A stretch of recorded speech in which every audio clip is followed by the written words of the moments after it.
bị điện giật lần nào có bị rồi đúng không? dạ mấy lần rồi giật hoài quen hả?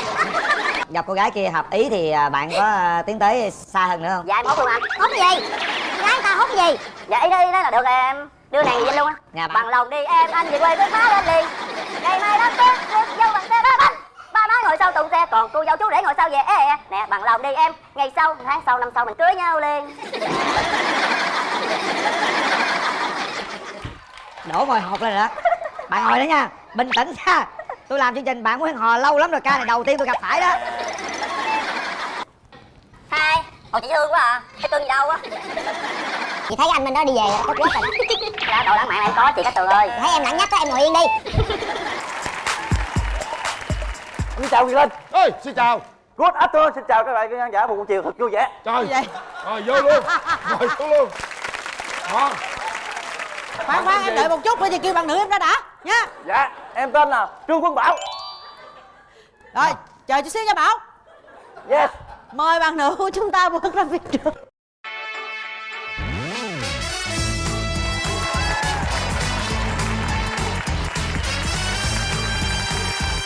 Dạ, em tên là Thu Yến, năm nay em 26 tuổi à. Thu Yến, 26 tuổi. Dạ. Bạn bao nhiêu tuổi? Dạ, em 25.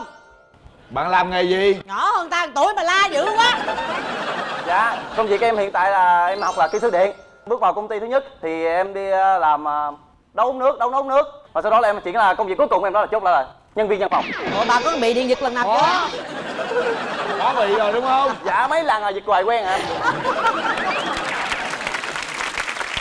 Thôi để cho bên đây bình tĩnh đi, đừng có làm bên đây người ta Quá ngồi. khích nha. Quá Bình khích tĩnh à từ giờ. từ. Công việc của em là gì? Dạ, nhân viên văn phòng ạ.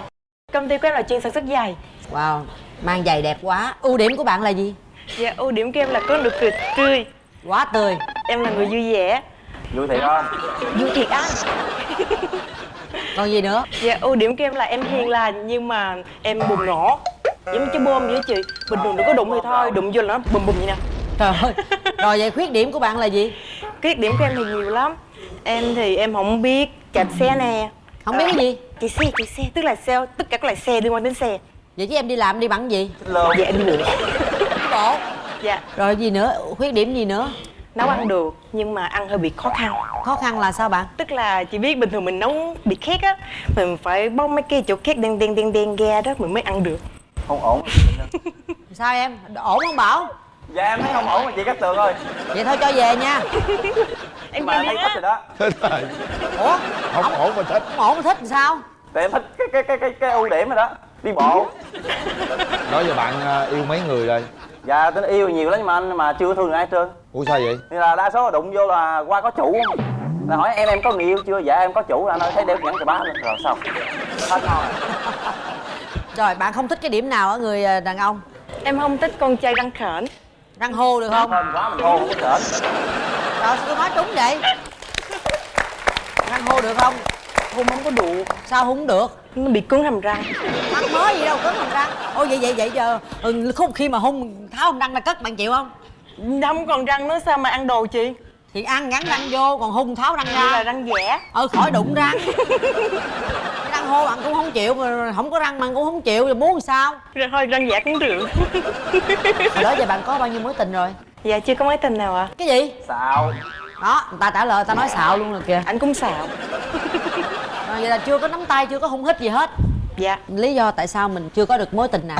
Tại sao mình ế? Dạ tại vì em là thuộc tiếp người bự con. Với lại trong công ty em thường là đa số là nữ nhiều hơn nam. Bạn không nghĩ là do mình không biết nhiều thứ quá cho nên là mình không có được bạn trai không? Dạ đồng nghiệp của em thì nói là em có kinh nghiệm hết rồi nhưng mà chỉ còn thiếu thực hành thôi. Đúng rồi. Mình phải phụ nữ phải biết nấu ăn, phải biết bếp núc đúng không? Cái đó Dạ. học dễ mà nếu mà mình quyết tâm. Bây giờ nếu mà gặp cô gái kia hợp ý thì bạn có tiến tới xa hơn nữa không? Dạ em hốt luôn anh. Hốt cái gì? Con gái người ta hốt cái gì? Dạ ý đó là được rồi em đưa nàng về Vinh luôn á. Nhà bạn. Bằng lòng đi em, anh về quê với má lên liền. Ngày mai đám cưới rước dâu bằng xe ba bánh, ba má ngồi sau tùng xe còn cô dâu chú rể ngồi sau về nè. Bằng lòng đi em, ngày sau tháng sau năm sau mình cưới nhau liền.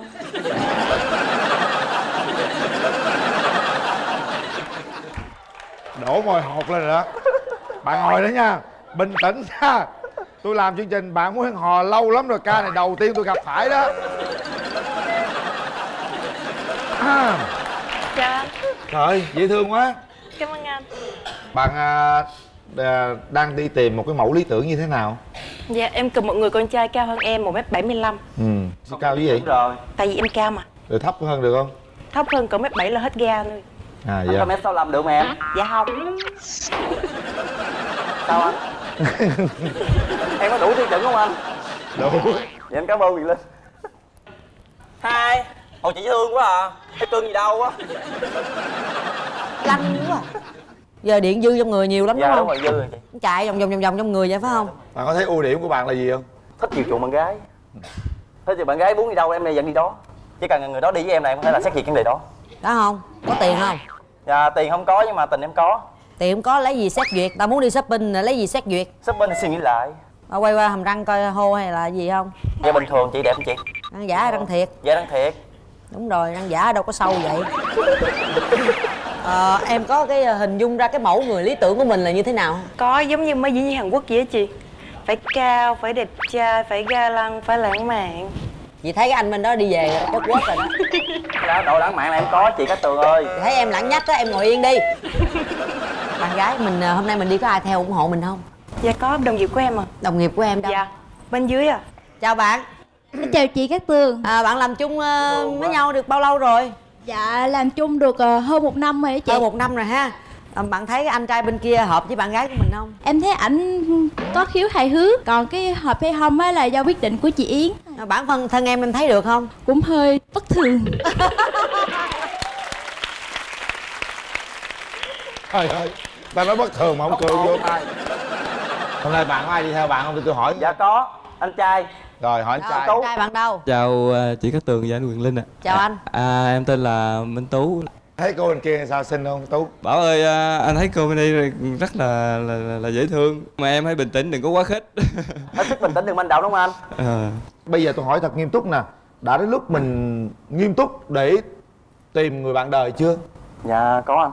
Hôm nay em đăng cái chương trình này chủ yếu em muốn lấy vợ lập gia đình trước rồi em ăn cơ lập nghiệp. Chắc chắn đúng không? Chắc chắn. Bạn có thấy là cái tính tình của mình có nhiều khuyết điểm không? Dạ có. Lúc mà có sự hào hứng quá nên em không kiềm chế được bạn. Đúng rồi, phải kiềm chế lại. Đôi khi gặp cái chuyện quá khích, bạn khích quá là coi như đi hết á. Ở cơ quan bạn có ai góp ý bạn gì không? Dạ không, để em làm việc đó thì đa số em rất là nghiêm túc. Đó, nghiêm túc thế này được nè. Khi mình gặp người con gái nào đó, mình có giỡn thì cũng vừa tới thôi, vừa vừa thôi. Tại vì em muốn cái người con gái bên đó có thể là suy nghĩ khác về em trước khi gặp em.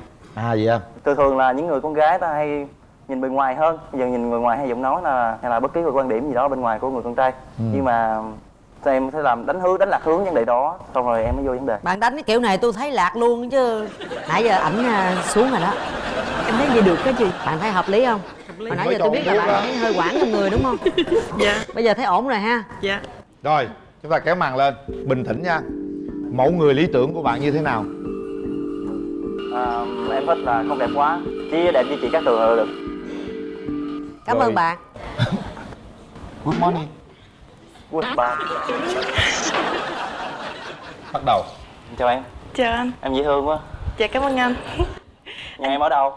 Dạ em ở quận 1 anh. Em quận 1. Dạ. Thì anh cũng gần đây, anh trong Đồng Nai. Dạ. Nhà em là em là con mấy? Dạ em là con út à. Con út. Dạ. Wow, rất hợp với anh rất thích người con út. Anh cho em hỏi là anh cao mét mấy vậy? Anh cao mét 73. Đúng đối tượng em cần tìm không? Dạ cũng ok. Dạ. Khoan anh đi đâu vậy? Nói đúng đối tượng mới tặng, còn Cảm không ơn đúng anh. là đem về. Dạ là được. Em ơi Đô Thành, ở đây anh sống không quê. Đưa nhau lên tàu về quê anh sống vui hơn. Về quê mình cưới nhau luôn, về quê mình sắm xe hơi, về quê anh sắm nhà lầu cho em ok. Thôi, ngồi xuống, ngồi xuống. Bình tĩnh. Khi nào cho đứng lên mới đứng lên nha. Em có thích được Kiềm tặng hoa chế không? lại. Tặng bông thì em thích nhưng mà còn cái vụ về quê đám cưới là em không thích. Sao vậy? Dạ thì em muốn là đám cưới ở trong gia đình, mời gia đình họ hàng thân quen để ăn cái bữa tiệc nhỏ thôi, xong rồi hai đứa đi du lịch luôn. Anh rất thích điều đó. Em cần một người phải tin tưởng em. Chắc em lăng nhăng lắm hay sao mà cần phải tin tưởng em. Bình tĩnh. Cái gì kỳ vậy? Không phải. Anh cứ nói tiếp đi. Tức là trong tình yêu thì mình phải tin tưởng lẫn nhau, mình mới có thể mình tạo được một mối quan hệ bền chặt được. Chứ em không có thích người hay ghen. Anh có hay ghen không? Anh không có ghen nhưng mà anh quá ghen. Nhưng mà anh hứa anh sẽ điều tiết được vấn đề đó. Người ta chưa có yêu lần nào đó. Nó đối với anh, mẫu người của anh cần thích nhất là cần phải trung tình. Em trung tình. Chắc chắn, tại vì em chưa yêu lần nào. Chưa. Anh rất thích những mọi người em. Lấy vợ xong có giao tiền cho vợ giữ không? Dạ có. Vậy là anh đưa tiền là anh không quan tâm cái gì luôn. Anh cứ cho vợ xài thoải mái gì đó hỉ. Tuy nhiên là nếu vợ không ăn xài quá thì giao tiền cho vợ giữ. Còn nếu vợ ăn xài quá thì thác phải suy nghĩ lại. Thấy bạn trai cười có dễ thương không? Dạ có dễ thương. Nãy em nói thích nụ cười đó, bây giờ em thấy nụ cười này ổn không? Dạ ổn. Rồi. Hết giờ. Hết thời gian. Đi. Chúng ta sẽ bấm nút hay là không bấm nút chọn. Có 3 tiếng đếm. Thôi để em đếm cho, để em đếm cho. Đếm luôn đi. 1 1,5. Anh thấy em còn run hơn á. 2,99. 3.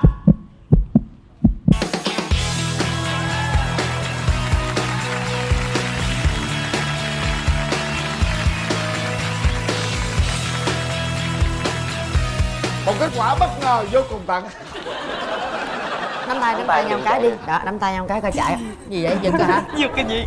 Đứng xa xa đừng lây qua tôi à. Rồi em thấy sao? Tại sao em đồng ý chọn bạn đó? Dạ, tại vì em thấy ảnh cũng vui tính, cũng hài hước. Với lại bình thường ảnh không có điên lên thì ảnh cũng ok đó. Là cũng tốt tính. Thấy anh ổn phải không? Dạ. Ổn không? Dạ anh còn một chút này tặng cho bạn cái. Nữa, tặng nữa. Tặng cái gì anh? Trái tim. Anh môi tim rái. Đúng rồi. Đừng có quá khích nữa nha. Trời, cái hồi hộp quá.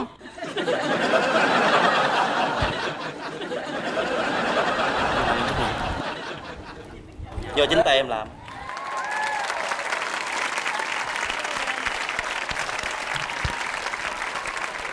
Ông làm thấy ghê đúng không? Lấy tim ra đau chị. Đau lắm. Ê, Thôi tặng vé xem phim. coi phim đừng đi đâu nha. Coi phim nhớ ngồi yên tại chỗ nha ông. Đừng có làm cả rạp người ta bật đèn sáng lên nha. Cậu như vậy hình như không hợp em đúng không? Sai chút ha. Nhưng mà anh tin chắc rằng khi nãy gặp em, anh ấy sẽ thay đổi những cái suy nghĩ đó. Em có bao giờ đi Quảng Bình chưa? Dạ chưa. Quảng Bình đẹp lắm, những con người ở Quảng Bình rất là chân thành. Em giới thiệu về mình đi em. Em tên Hậu, quê em ở Quảng Nam. Hiện em đang làm marketing online. Em sinh sống ở Sài Gòn, thành phố Hồ Chí Minh, ở quận Gò Vấp. Em bao nhiêu tuổi? Dạ em 26. Rồi mời bạn trai. Em xin tự giới thiệu, em tên là Sơn, 33 tuổi. 33. Dạ, quê quán là ở Quảng Bình. Hiện tại thì ở quận 2. Sơn làm gì? Nghề nghiệp của em là kiến trúc sư, có chức vụ làm quản lý kỹ thuật và dự án. Giới thiệu về mình đi anh. Điểm mạnh, điểm yếu của mình là gì? Điểm mạnh của em thì cố gắng trong công việc sáng tạo. Em nhiệt tình với bạn bè, hát hơi hay. Rồi ok, hát hay, hát trước đi. Anh nó xôm lên. Hát lớn lên cho anh kia nghe với. Mời bạn. Anh có nghe mùa thu mưa bay gió nhẹ, anh có nghe nai vàng hát khúc yêu đương, và anh có nghe khi mùa thu tới hai chúng ta sẽ cùng chung lối. Em với anh mơ mùa thu ấy, tình ta ngát hương. Dạ. Hay quá. Bạn gái hát rất là hay. Hay đúng không Sơn? Để Sơn hát đáp lại đi. Để đáp lại bạn gái thì em cũng có một tiết mục vừa hát vừa chơi đàn guitar. Anh có cái đàn để sẵn luôn rồi. Em xin tặng bạn gái ở bên và quý vị khán giả bài hát là có tựa đề Yêu Em Dài Lâu.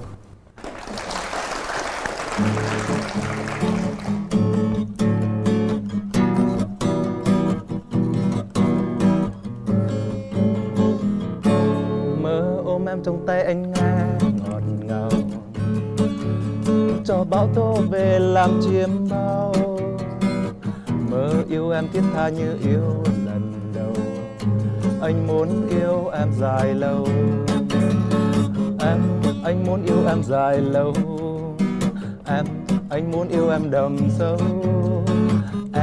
Anh đã thương em từ lâu. Anh muốn yêu em dài lâu. Rồi, Cảm ơn anh. bạn muốn tìm một cái người yêu của mình như thế nào? Thì ngoại hình thì cao cỡ mét 55 trở lên, da trắng, mặt thì bầu bĩnh, trái xoan, mũi cao, có nghề nghiệp ổn định, hiền dịu một chút, dễ thương. Nhưng mà về công việc ở phía ngoài á, thì có thể là rất là mạnh mẽ. Ở người ở xa vào Sài Gòn sống á, thì cần cái con người mạnh mẽ để nó vươn lên ở trong cuộc sống á. Được không? Được không em? Em tự cảm thấy em đạt được bao nhiêu phần trăm những tiêu chuẩn Dạ anh không yêu? được. Không được hả? Để lát chị qua chị thương lượng. Ở bên kia muốn tìm muốn- người yêu của mình như thế nào? Dạ em muốn tìm người chín chắn lớn hơn em khoảng 8x. Cái này có, lớn hơn thì có, chín chắn có. Rồi gì nữa Tại em? em sống trong thành phố Hồ Chí Minh, em muốn có người mà định cư ở đây, làm công tác ở đây. Quê quán ở đâu thì em không có quan trọng. Ủa em có định cư làm việc tại thành phố Hồ Chí Minh không em? Đó cũng là định hướng của em sống và làm việc ở thành phố Hồ Chí Minh. Rồi, còn gì nữa không em? Không có bảo thủ, biết lắng nghe. Nó khi mà quen nhau thì hai người cùng nhau mà chia sẻ, chịu được cái tính nói nhiều của em. Ủa em nói nhiều lắm hả? Nếu mà gặp người lạ thì em sẽ rất ít nói, nhưng mà khi mà em đi làm đến một môi trường khác mà em không có được nói, về nhà em chỉ xin 5-10 phút để em nói xong rồi thôi. Được mà, đơn giản, ngày có 5-10 phút Tại mà. em Về ngoại hình? Không được mập thì cao ốm, cao hơn em đi khoảng 1m65 là được. Cao cái đây có cao luôn. Em thích mặc áo sơ mi đóng thùng á. Có áo sơ mi đóng thùng bên không vậy? Có. Có cái điều gì em không thích ở người bạn trai? Theo dõi em á, ví dụ như mà quen thì xác định quen là tin, mà nhiều lúc thì Rình rập phải không? đúng rồi. Người ta ghen, người ta yêu người ta ghen. Vậy em có theo dõi lại anh ta không? Không, em quen là em tin tưởng. Em có ghen không? Có, nhưng mà em không có phải là soi mói hay lục điện thoại hay như thế nào để em ghen, nhưng mà Nhớ nha, không ghen, không có lục lạo. Chào anh. chị. Không có coi điện thoại kiểm tra gì hết. Mà hễ khi nào phát hiện mà anh có cái gì đó là người ta sẽ nói thẳng và chấm dứt. Cái đó cũng rất là hợp với em. Tính em rất là thẳng thắn và những cái gì riêng tư của bạn gái hay của người trong gia đình á thì mình giữ riêng tư của họ. Anh có cái điều gì không thích ở người phụ nữ không? Hay tám chuyện ấy, gọi là bà tám ấy, ngồi lê đôi mắt thì nó không có vui. Và nó mất thời gian. Mình dành thời gian đó để mình làm công việc và mình kiếm tiền hoặc là chăm lo cho gia đình hay gì đó thì nó tốt hơn. Ok, cảm ơn bạn. Rồi, để anh qua anh xem bên đàn gái thế nào nha. Chào em. Nãy giờ ảnh đưa ra yêu cầu như vậy hình như không hợp với em đúng không? Sai sai chút ha. Nhưng mà anh tin chắc rằng khi anh ấy gặp em, anh ấy sẽ thay đổi những cái suy nghĩ đó. Em có bao giờ đi Quảng Bình chưa? dạ chưa. Quảng Bình đẹp lắm. Những con người ở Quảng Bình rất là chân thành, mến khách. Quảng Bình có Đồng Phong Nha nè, có hang Sơn Đoòng nè. Tại em cố tình em không biết để anh giải thích á. Ủa vậy hả? Vậy anh vô duyên quá. Anh giải thích, tự nhiên anh giải thích luôn. Anh ấy là một kiến trúc sư, Dạ. là hơi lãng mạn chút xíu đấy. Dạ. Được không? Em thích lãng mạn và em cũng vậy. Em thích lãng mạn, vậy là tốt rồi. Anh chỉ có những cái điều như vậy thôi. Cô ấy cũng thích lãng mạn. Dạ. Hôm nay em có đi với ai không? Dạ em đi với bạn thân. Dạ em chào chị Cát Tường, em chào anh Quyền Linh, em chào anh. Thì trước tiên thì em nói về bạn em một chút xíu. Bạn em có một cái ưu điểm mà cũng là nhược điểm luôn. Đó là bạn em nó chơi rất là hết mình với bạn bè. Đôi khi là bị những người khác lợi dụng. Em thấy anh là một người rất là chững chạc, nhẹ nhàng, kiểu như anh tình cảm á. Chỉ có một điểm đó là bạn em thích bạn trai mập một xíu. Thì em chỉ thấy anh bị cái chỗ đó thôi. Em cũng hy vọng là anh và bạn thì mình cứ bấm nút đi, xong rồi có gì mình ra ngoài mình nói chuyện tìm hiểu với nhau. Tại vì không phải là dễ mà mình gặp được cơ hội. Sơn có đi với ai không? Dạ em có đi với mà chị gái, cháu gái và những người bạn. Chị ruột hay là chị? Dạ chị ruột. Rồi chào chị. Em chào anh Quyền Linh, cùng chào chị Cát Tường, chào các bạn trong trường quay. Hiện tại là mình đang là giáo viên dạy ở dưới trường ở dưới Bình Phước. Và thực sự nói chung là hôm nay mình hẹn hò nhưng mình rất là hồi hộp. Thực sự là như thế. Chị nhìn thấy em thì nói chung là chị cũng rất là mến, bởi vì nhìn rất là hiền lành, cũng rất là dễ thương. Và chị thấy là hai em là có một điểm rất tương đồng, đó là cùng hát nhạc mà nhạc buồn buồn giống nhau đấy. Đó. Cho nên là chị nghĩ là hai đứa bây mà về mà hát với nhau thì chắc là cũng vui cả ngày. Cũng mong muốn rằng một lần nào đó sẽ dắt em về Quảng Bình để được thăm Đồng Phong Nha và cảnh đẹp cũng như là gia đình của chị. Cảm ơn Trường Quang. Dạ, cảm ơn chị. Rồi, Bây giờ kéo màn lên. Bây giờ mở màn lên là mình tặng quà xong mình hát Quảng Bình quê ơi luôn ha. Ok, nào. Mời hai bạn. Anh có món quà tặng em. Dạ em cảm ơn. Hát liền, hát trước, gây thiện cảm Dạ. liền. Quảng Bình bao miền thương, đã 10 năm rồi quê ta bão đổi thay rồi. Trên dòng sông Kiến Giang dạt dào tình quê.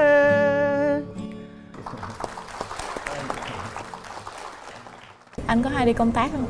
Anh thì cũng ít, bởi vì là mình dân văn phòng nên mình làm ngồi ở máy tính là chủ yếu. Hiện tại thì anh đang ở đâu à? Anh đang ở quận 2. Không biết là em đang... Dạ em ở Gò Vấp. Dạ. Thì cũng không xa lắm. Quan điểm về tình yêu của anh là gì? Tình yêu đó là cái sự cảm thông chia sẻ lẫn nhau, cùng vun đắp những cái hạnh phúc. Này đúng hai người nói hai người nghe. Nếu mà trong khoảng năm nay thì anh cũng có thể quyết định là mình đến tới hôn nhân thì em có thể là chấp nhận được không, hay là có thể thời gian lâu hơn. Nếu mà hai người đồng hợp nhau thì tiến tới hôn nhân thôi, chứ em không có quan điểm là phải 1-2 năm để tình cảm nó đủ lớn để chứ. Cái công việc của hai người có bổ trợ gì cho nhau được không? Theo em á, thì cũng có, tại em là dân marketing online, còn ảnh là kiến trúc sư, thì nếu mà làm về công việc hay là làm gì đăng quảng cáo trên Google hay như thế nào, tại vì em là đa số là em trực tiếp trên Google thì em có thể hỗ trợ lẫn cho anh. Marketing cho anh vẽ nhiều ngôi nhà, vẽ nguyên ngôi nhà của mình luôn. Dạ. Thì nếu có cơ hội em sẽ dẫn em về tham quan một chuyến du lịch cùng bạn bè rồi người thân và gia đình. Dạ. Bạn nam có gì để có thể thuyết phục được bạn nữ không? Hãy về đội của anh sẽ mang cả thế giới về cho em. Rồi, chúng ta hết thời gian. Chúng ta đến đây không phải bấm nút để ra ngoài kia uống cà phê, mà ở đây bấm nút để chúng ta đồng ý hẹn hò và tiến tới xa hơn trên con đường hạnh phúc. Quyết định các bạn rất quan trọng. Bấm hay không là quyền của các bạn. Chúng ta có 3 tiếng đếm để quyết định điều đó. 1 2 3.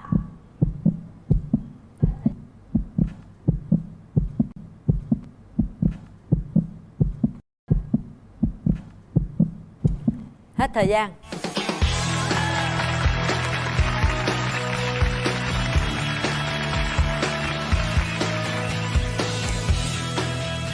Nếu như bạn gái không bấm nút thì bó hoa đó như thế nào? Bó hoa vẫn là của bạn gái. Người tại sao không tặng ngay từ đầu? Dạ, đó là một cái bất ngờ em muốn dành cho bạn gái. Rồi, nắm tay nhau đi, hai bạn. Phòng khám. Và em có mục tiêu là sẽ mở phòng khám. Sao đổi văn quá vậy? Làm phòng khám thú y. Ta chuẩn bị trang trại nuôi bò rồi tự nhiên đổi qua thú. Khám chó mèo được cũng là động vật mà. Nhưng mà em ủng hộ, ý chị muốn nói đây là bạn này rất yêu động vật. Dạ em ủng hộ, tại vì em cũng thích động vật. Em thích bò hay là chó mèo? Em thích mèo, chó và cá kiển nữa. Em tên là Nguyễn Thị Xuân Đào. Hiện tại em là làm việc ở quận 2, thành phố Hồ Chí Minh. Em sinh năm 1989. Công việc của em là bác sĩ thú y ạ. Rồi em trai. Dạ em chào anh Quyền Linh, chào chị Hồng Vân. Chào em. Và chào bạn nữ bên kia, chào mọi người ở đây. Em tên là Nguyễn Thanh Vương Hoa. Em đến từ Long An. Em tên là Hoa. Dạ. Trời, bên đây đào nè, hoa đào. Hoa đào. Nghe thấy mùi xuân rồi. Mùa xuân quá đi. Em nhiêu tuổi rồi Hoa? Dạ em sinh năm 88 ạ. 88 tức là 32. Bên kia 89. 31. Em làm công việc gì Hoa? Dạ em làm kỹ thuật viên cho trung tâm Anh ngữ bên mạng nội bộ và phần cứng.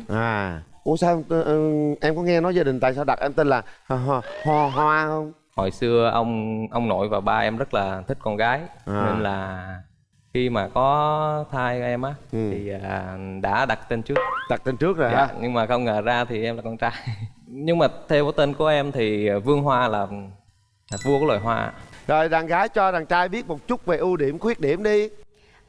Ưu điểm của em á là nấu ăn cũng ngon, vui vẻ, nhiệt tình, biết lắng nghe, tôn trọng người khác. Rồi còn tính xấu thì mình tính có gì xấu không? Thì em nóng tính, nhưng mà em nói được, giải quyết xong công việc em không có để bụng. Rồi em cũng dễ tự ái. Thí dụ nói chuyện đó em sai thì em nói một lần thôi, nói lần thứ hai cũng được, mình nói lần thứ ba là em thấy em sai nhưng mà em cũng cãi lại. Hoa ơi Hoa. Dạ em nghe. Hoa có tật xấu gì, điểm tốt gì nào? Dạ em kể tật xấu trước nha chị. Em hay ngủ nướng. Cũng vì ngủ nướng đó mà em hay tới trễ. Em thì rất là kỹ tính trong công việc á. Đôi khi thì em dành thời gian nhiều hơn người khác cho một cái việc gì đó. Em cũng hơi nóng tính tí. Bên kia khá nóng, hai người cộng lại là nóng quá. Khi mà em nóng á thì em chỉ im lặng rồi đi chỗ khác thôi ạ. Thôi vậy cũng được. Vậy là anh nghĩ rằng hai người này có thể hợp với nhau, bên kia có thể nóng, bên đây có thể kiềm chế được.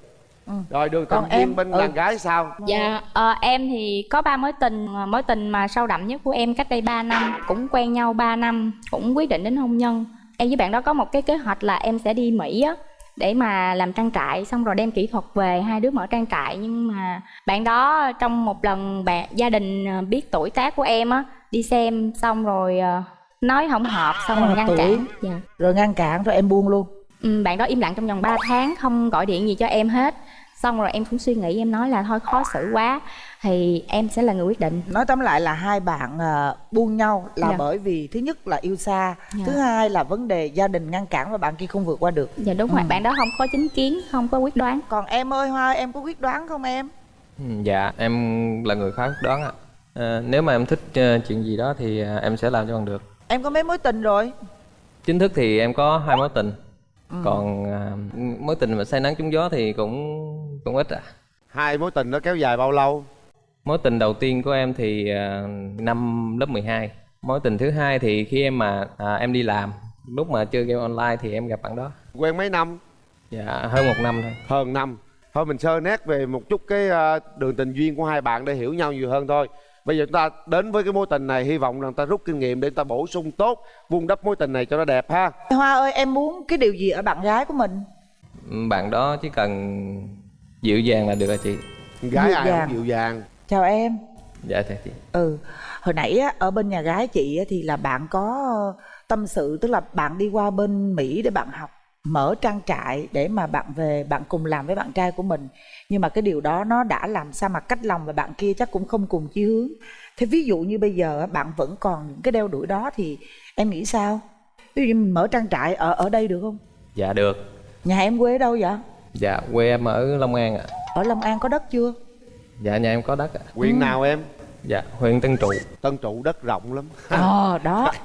Em ơi, mình mở trang trại mình nuôi gì vậy? Em đi bên bò chị, nhưng mà bây giờ em đã không làm trang trại nữa. Em chuyển qua chó mèo phòng khám. Và em có mục tiêu là sẽ mở phòng khám. Sao đổi danh quá vậy? Làm phòng khám thú y. Ta chuẩn bị trang trại nuôi bò rồi tự nhiên đổi qua thú. Khám chó mèo được, cũng là động vật mà. Nhưng mà em ủng hộ, ý chị muốn nói đây là bạn này rất yêu động vật. Dạ em ủng hộ, tại vì em cũng thích động vật. Em thích bò hay làm chó mèo? Em thích mèo, chó và cá kiển nữa. Em thích cá kiển không? Dạ thích. Thích luôn, nói chung bên đây động vật nào cũng thích. Đúng rồi. Được rồi. Linh thích cá ba sa gì. Rồi còn em mong muốn ở người bạn trai của mình cái điều gì? Em mong muốn người đó có chính kiến, rõ ràng, chân thật, tôn trọng, chia sẻ và biết quan tâm, nhất là chia sẻ việc nhà. Em ơi, việc nhà thì anh rất là ý thức, nên là chuyện đó em yên tâm nha. Dạ. Được, rồi. lo được Mát đúng không? lòng chưa? Dạ được, em thích Việc rồi đó. nhà. Dạ được, em thích Việc rồi đó. nhà. Rồi giờ em nếu mà lấy vợ về Tân Trụ hay là ở thành phố Hồ Chí Minh nè? Em là con lớn trong gia đình á, thì nếu mà có cưới vợ thì sau này cũng ra ở riêng nhưng mà thời gian đầu thì phải sống ở nhà em. Nếu mà em thích thanh long thì về nhà anh thì thanh long nhiều lắm. Em trồng được bao nhiêu thanh long nè? Dạ em trồng thì khoảng 1.000 gốc thanh long ạ. 1.000 gốc thanh long á. Tân Trụ thanh long nhiều lắm. Thanh long đỏ giờ xuất khẩu Trời, ngon. em thích thanh long lắm chị. Trời ơi khỏe luôn. Vậy là chịu về Long An không nè? Dạ được, miền Tây, miền Nam là được. Chào em gái. Dạ chào anh. Em có cần ngoại hình của bạn trai sao không? Ngoại hình hả? Không quá mập, không hói. Với lại Em thích một người đàn ông đẹp hay là một người đàn ông duyên dáng? duyên dáng chị. Duyên dáng vậy là đúng rồi đó. Thấy nhà Đúng trai không? rất là duyên dáng. Em không thích điều gì ở đàn ông à? Em không thích người gia trưởng, không có chính kiến, không rõ ràng. Anh thấy cũng ổn đó. Ổn rồi đó. Nhưng mà này, Hoa có thích phụ nữ đẹp không? Dạ cũng có. Giữa cái đẹp với cái duyên em chọn cái gì? Em chọn duyên. Chọn duyên đó. Trời Hai đứa ơi. nó hợp với nhau quá em. Rồi Linh ơi, đó chứ giờ gặp gia đình đi. Rồi gặp gia đình đi ha. Em đi với ai vậy? Dạ em đi với 3 người bạn. Em chào mọi người, em là bạn ở chung phòng với chị Đào. Thì em thấy anh bên này á, tính hiền, với lại cũng có vẻ hợp với chị. Nên là em chúc cho anh chị hy vọng là hai người bấm để cho nhau cơ hội. Cảm ơn em. Trai đi với ai? Dạ em đi với em họ của em ạ. Dạ em chào Quyền Linh và chị Hồng Vân ạ. Em chào mọi người. Dạ theo em thấy thì cái người đàn ông mà chị Đào muốn tìm kiếm á, thì em thấy là ở anh trai của em thì có rất là nhiều. Như là chị Đào tính nóng tính á, anh của em tính rất là hiền, rất là dịu dàng. Nói chung là đối với phụ nữ á, thì chắc là ảnh không có kiểu mà bật lại đâu. Em thấy chị Đào sao nè, nói cho anh em nghe coi. Dạ nếu như mà theo em nhận xét á nha anh Hoa thì nó là đây là xuất sắc luôn nha anh. Xuất sắc lắm. Đó, anh Hoa, xuất sắc đó anh Hoa. Em trai em cũng thiệt là xuất sắc rồi nha. Rồi bây giờ mở rào đi thôi. Mở rào.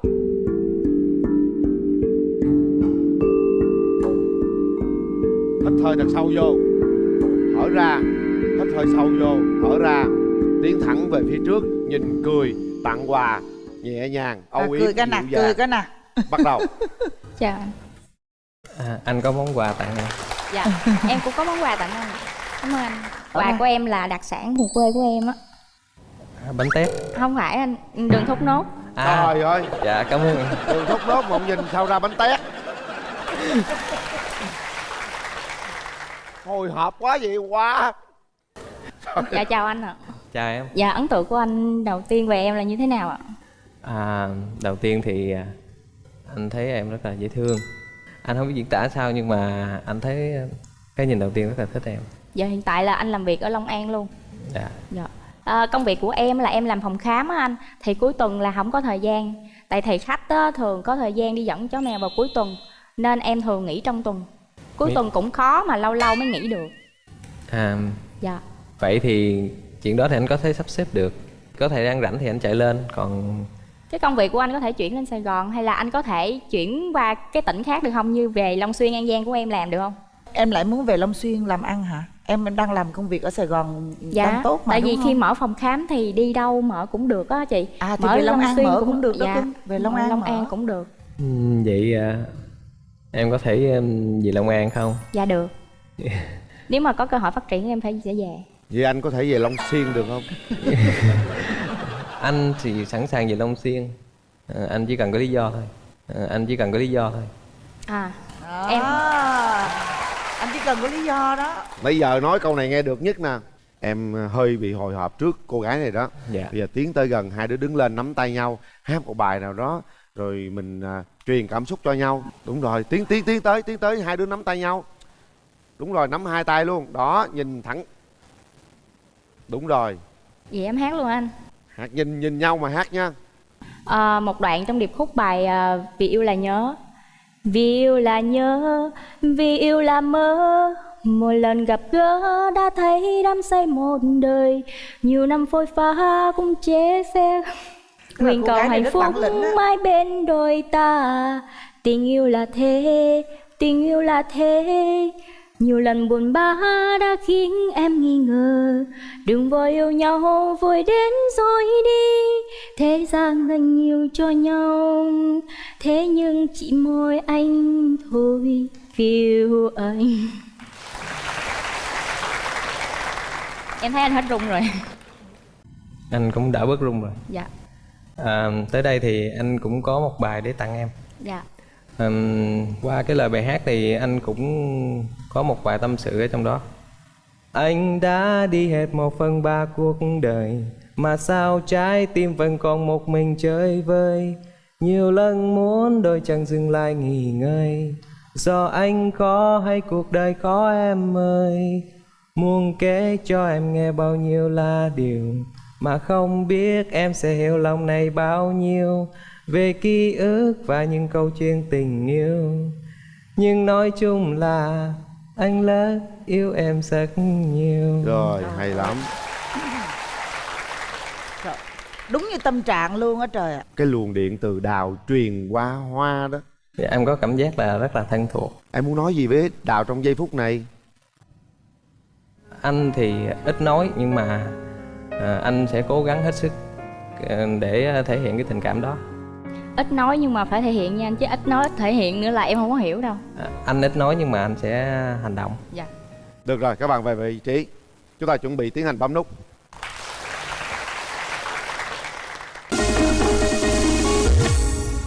Bây giờ mình để tay vào nút bấm đi các bạn. Một lần nữa, lắng lòng mình lại, kiểm tra lại con tim của mình để xem đây có phải là cảm xúc thật của con tim hay không, để xem người này có phải là một nửa mảnh ghép của mình hay không. Nếu đúng, chúng ta bấm nút, đừng ngại ngùng gì cả. Sau 3 tiếng đếm, mình sẽ quyết định. 3 2 và 1. Hết thời gian.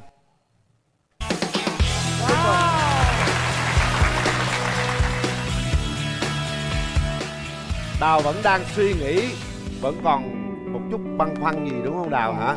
Đúng không? Dạ. Em có thể nói luôn suy nghĩ của mình. Em lo lắng đó là điều gì? Cái việc mà về quê ai.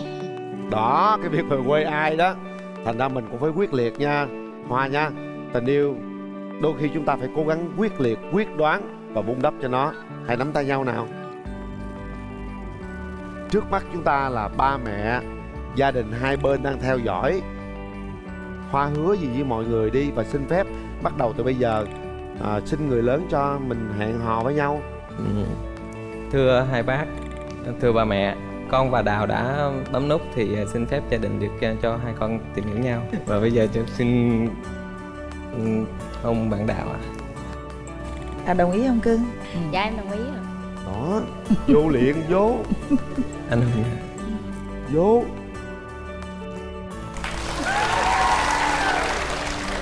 Em không có chửi, cũng không có nói lớn tiếng. Đúng rồi, chỉ góp ý thôi. Góp ý mà góp ý riêng tư, chứ không có phải góp ý giữa một cái xung quanh. Về nhà đóng cửa dài nhau đúng không? Dạ đúng rồi. Hello. Em chào chị. 3 tháng thì đám cưới được. 6 tháng thì nó tôi nó thoải mái hơn. Dạ em tên là Nguyễn Thị Thanh Yến. Năm nay em 26 tuổi. Sinh sống và lớn lên tại Bà Rịa Vũng Tàu. Em làm nhân viên văn phòng tại công ty tư nhân tại Thủ Đức. Quê Vũng Tàu nhưng mà hiện tại đang làm việc tại Thủ Đức. Dạ. Rồi mời bạn nam giới thiệu. Dạ em tên là Trần Thiện Lâm, em năm nay được 27 tuổi. Cái gì? Trần Thiện Lâm. Dạ đúng rồi. Nghe lộn Trần Thị Lâm. Dạ chính xác. Mỗi lần em giới thiệu tên của em, nhiều người ta làm chữ Thiện với chữ Thị nên nhiều khi em cố gắng nói rõ. Nói rõ lên là Trần Thiện Lâm, mình nói Trần Thị Lâm người ta nghi ngờ. Em thì sinh ra và lớn lên ở thành phố Hồ Chí Minh. Còn gốc thì bên mẹ em ở ngoài Bắc, Nam Định. Em đang là nhân viên sale bên công ty thời trang. Chính xác là em sale được 5 năm. 4 năm trước em làm sale bên mảng đồ lót dành cho nam và nữ. Còn bây giờ em là quần áo, tập gym, tập thể dục thể thao. Nói chung là quần áo từ nhỏ đến lớn. Dạ đúng rồi. Trải qua mấy mối tình rồi? Chính xác là em 2 mối tình đều ở Đồng Nai. Lý do tại sao chia tay? Mối tình đầu tiên á, một phần là do khoảng cách. Đồng Nai đây rồi gần xịt khoảng cách gì? Một đoạn đường 40 cây á, thì một tháng đi lên có một lần em không có thời gian để đi lên nhiều lần, thành thử ra tìm hiểu không có được nhiều. Mối tình gần nhất là bao nhiêu năm? Được 2 năm. Em rất là hợp nhưng mà do cái hoàn cảnh lúc đó em thay đổi công việc á, người nhà của bạn gái em không thích. Vì cái thay đổi công việc là thay đổi luôn người yêu luôn. Dạ không, thay đổi công việc thì cái thu nhập nó giảm đi thì lúc đó là công việc không ổn định đó. Bên nhà bạn gái em có thể là cảm giác là em không đem lại sự an tâm cho người ta. Nên cô ấy bỏ bạn. Dạ. Đó là tên Trường bên đây đó, bên kia làm sao? Dạ cũng một mối tình rồi chị. Trên đây cũng được 2 năm rồi. Hai người cũng bất đồng quan điểm. Người bạn trai đó thì nó kiểm soát em nó hơi chặt chẽ. Giống như em đi chơi với bạn hay sao em có nói nhưng mà không tin, với lại hay tra hỏi hay gì đó. Dạ. Ví dụ như em đi chơi vậy bạn nó tra hỏi, bạn nói làm sao? Dạ thì đi với ai thì em nói đi với bạn, thì nói đi với bạn nào mà đi hỏi. Rồi có kiểm tra điện thoại em hay là gì không? Điện thoại thì cũng có kiểm tra, giật điện thoại luôn. Có khi nào bị anh đánh không? Chưa chị. Rồi bây giờ mình có những cái điểm mạnh và điểm yếu gì? Dạ em thì chịu khó, biết nấu ăn, luôn luôn lắng nghe và lâu lâu mới hiểu. Em muốn tìm một người bạn trai như thế nào? Cao 1m70 trở lên. Em cao nhiêu? Dạ 65 chị. Cái ngoại hình thì tròn tròn xíu. Em thích béo má, mấy người tròn tròn. Béo nhéo má. Nhéo. Bên kia nhiêu ký? Đừng cho tao biết. Giấu đi. Khoảng 90 á. Dạ người bạn trai đó cũng không có răng khô với lại bụng phệ. Béo là phải bụng phệ chứ. Nếu mà em ôm tràn đủ cái vòng tay của em được không? Trời, đủ vòng tay em là bụng phệ rồi cái gì nữa? Siết cho chặt chị. Rồi sao răng hô không chịu? Răng hô thì em không biết cách nào là hôn làm sao. Ở cạo thì thôi, có gì đâu, bình thường mà. Em có cái mẫu người lý tưởng của em không? Người mẫu bình minh á chị. Cao to. Bên kia thích bình minh ha. Dạ. Bên đây chắc cũng bình mật à. Bạn trai thích bạn gái ngoại hình sao bạn? Cái ngoại hình đó tôi nói là vừa, không quá mập, không quá gầy. Còn chiều cao thì tầm 1m55 trở lên. Rồi bên kia 65 rồi. Còn cân nặng thì đừng quá 60kg. Miễn là nhìn có duyên là được rồi. Còn tóc thì em thích là tóc dài hơn là tóc ngắn. Tóc dài. Rồi thấy bộ ngoại hình cặp này không ổn. không thích gì ở người phụ nữ? Em không thích là bạn gái em ít nói hoặc là quá khó tính. Đừng có khó đến mức mà giận em tới 1 tuần 2 tuần không liên lạc được, không nhắn tin, không alo, không gì hết thì Thôi mình hỏi này cái giờ bạn nam định chừng nào cơ tiến tới hôn nhân được? Dạ nếu mà quen hợp thì 6 tháng 1 năm. Bạn nữ? Dạ trên 3 tháng là được rồi chị. Tại bạn em nói là nếu mà báo trước 3 tháng thì nó đi thì trên 3 tháng là được. Trời đất ơi, rồi đám cưới để báo với bạn rồi hả? Còn gia đình ba mẹ sao? Có dặn dò gì không? Thì chuẩn bị sẵn sàng hết rồi chị. Chuẩn bị gì mà sẵn sàng? Dạ, chuẩn bị tinh thần. Tinh thần để đưa em đi á hả? Trời ơi, muốn chồng lắm rồi hả? 3 tháng cũng được hả? Dạ. Em không thích gì ở người đàn ông, người chồng của mình? Nhậu nhẹt, rượu bia, beta, lại không đánh bài bạc, không có tính toán chi ly quá. Có gì nữa? Không quá nóng tính. Có cái chuyện gì hiểu lầm hay sao cần lắng nghe và biết chia sẻ, sau đó rồi phản hồi, hay là có muốn nói gì ấy thì nói. Chửi hay là cái gì ấy thì em không thích. Ông ai mà chửi phụ nữ, Rồi. đúng không? Em gặp rồi hả? Dạ gặp rồi. Yên tâm, anh này hiền lắm. Thậm chí em chửi anh cũng ngồi im luôn nữa. Nãy giờ đưa ra cái điều kiện em thấy em hợp không? Dạ em thấy em đáp ứng được 90%. Dạ. Có chửi bạn gái không? Em không có chửi, cũng không có nói lớn tiếng. Đúng rồi. Chỉ góp ý thôi. Góp ý mà góp ý riêng tư, chứ không có phải góp ý giữa một cái xung Đúng quanh. rồi, về nhà đóng cửa dạy nhau đúng không? Dạ đúng rồi. Hello. Em chào chị. 3 tháng nữa đám cưới được không? 6 tháng thì nó tương đối thoải mái hơn. Bạn có tật xấu gì không? Có chút hơi ghen, nhưng mà cũng không phải ghen quá. Ở bên đây ta sợ ghen lắm. Thí dụ như gặp cổ đang đi ngoài đường, thấy một anh bạn nào đó chở cổ đi trên đường thì em xử trí sao? Sẽ chạy về trước rồi sau đó em sẽ alo để hỏi lý do sao. Xong cụp đầu xe vô bắt tại trận. Cái đó là mất hình ảnh lắm chị. Cái người con trai đó mình sẽ nghĩ mình thua kém người ta, mình đang thua người ta. Rồi đến qua Phải dịu dàng chứ. Được.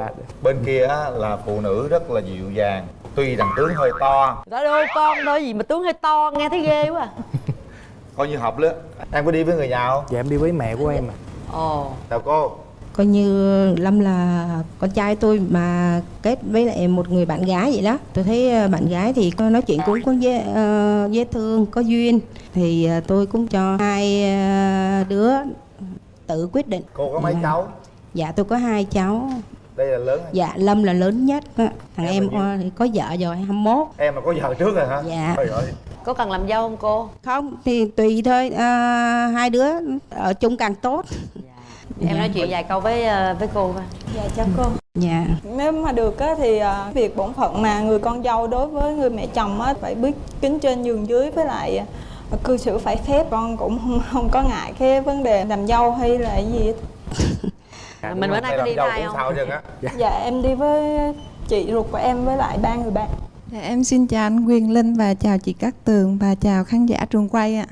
Chị thấy bạn bên đó như thế nào? Về ngoại hình á, thì bạn trai này cũng hợp với Yến. Tính cách thì để cho hai bạn trẻ tìm hiểu với nhau. Chị thấy anh bên đây hiền không? Dạ thấy anh cũng vui tính.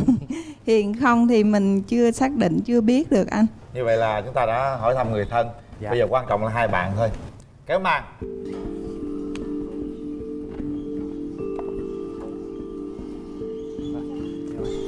Anh có món quà đầu tiên để tặng cho em. Em cũng muốn món quà như tặng anh. Cái hoa sen thì biểu tượng cho bình an. Em mong cái món quà này nó sẽ đem đến một chút bình an cho anh. Rồi, cảm ơn. Dạ, cho em hỏi ấn tượng của anh đầu tiên thấy em. Thì anh thấy em là cũng dễ thương. Anh cảm nhận được là cũng hòa đồng. Nếu mà ban đầu tiếp xúc thì thấy nó hơi lạnh lùng, quen thân hay sao thì em cởi mở với lại hòa đồng hơn. Khi mà vợ mình có việc bận á, thì anh sẵn sàng làm phụ giúp các công việc nhà hay là cái gì cho vợ không? Việc nhà của anh được bình thường, tại anh cũng biết làm sơ sơ. Còn em thì có biết nấu ăn. Dạ em cũng biết nấu nhưng mà không ngon lắm. Như anh cũng không có khó khăn, không có kén ăn. Dạ. Thì em cảm nhận với anh thế nào? Anh cũng hiền, cũng bụng bỉm. Sao đủ chuẩn không bạn? Vừa tròn ôm mà không có bụng phệ. Đúng rồi ha. Dạ. Em cũng thích ghen mà anh này hơi ghen đó. Tùy trường hợp thôi chứ không phải lúc nào cũng ghen. Có là đi chơi với bạn bè, bạn trai có bình thường. Chừng nào đi với người lạ mà thật sự anh không biết gì về người đó. Người lạ mà lỡ đi công việc hay sao anh? Thì đó thì lúc đó ghen nhưng mà về nhà mới hỏi lý do, chứ không có ghen đến cuộc chặn đầu xe này kia hoặc là gọi điện thoại tới tấp không có. Hứa nha. Chắc chắn. Nãy giờ mình gặp bạn gái rồi, mình nhìn thẳng mặt bạn gái đi, mình cảm giác của con tim mình như thế nào? Hồi hộp nên nãy giờ cũng không có biết nói gì. Mặc dù trước khi lên thì cũng đã chuẩn bị sẵn tinh thần rồi. Thôi hát bài tặng cô gái. Em thì không biết hát.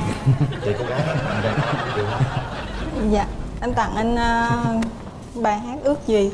Ước gì anh ở đây giờ này, ước gì em đừng có giận hờn, để giờ đây cô đơn vắng tênh, đời em đã mất anh rồi. Trời đất ơi, mới vô gặp nó mất anh rồi nữa. Ta lựa cái đoạn nào đó ta kết thúc, cái đoạn mất anh rồi cái kết thúc. Bây giờ em tiến tới đứng gần cô gái ấy, nắm tay cô ấy nói cái gì đó thật là lãng mạn. Cao to ha. Thì nói chung là anh với em có thể quay được nhau thì anh sẽ có một cái tình cảm chân thành chứ không có lăng nhăng. Chắc chắn sẽ không làm em thất vọng. Dạ em nếu mà anh thực sự anh nói vậy thì cũng đúng với cái mẫu người mà em chọn. Mẫu người em chọn thì nhìn qua tôi. Dạ. Em phải nhìn thẳng vô mắt anh ấy nói. Bắt đầu. Mắc cỡ quá. Cứ nhìn thẳng vô mắt nói, đừng có nhìn qua đây, người ta hiểu lầm á. Bình tĩnh. Rồi nhìn thẳng vô, nắm tay vô coi cảm nhận thế nào bạn. Nhắm mắt lại, hai người nhắm mắt lại coi. Hôn nhau luôn đi. Điện của nó truyền chưa? Nhìn nhau kìa, ông đừng quay đâu, nhìn nhau kìa, ông đừng quay đâu. Rồi hai bạn ngồi xuống đi. Nãy giờ nắm tay nhắm mắt nói chuyện nhau xong rồi cảm giác thế nào? Nó tăng thêm phần hồi hộp. Tăng thêm phần hồi hộp. Rồi bạn nữ rất là dễ thương nha. Tôi thấy là nó rất là chững chạc. Bấm đi bạn, suy nghĩ thật kỹ nha. Cái nút này nó hư sao anh hả? Hư thì em la lên. Tôi có bấm. Chuẩn bị 3 2 1 hết thời gian. Trời ơi bấm luôn.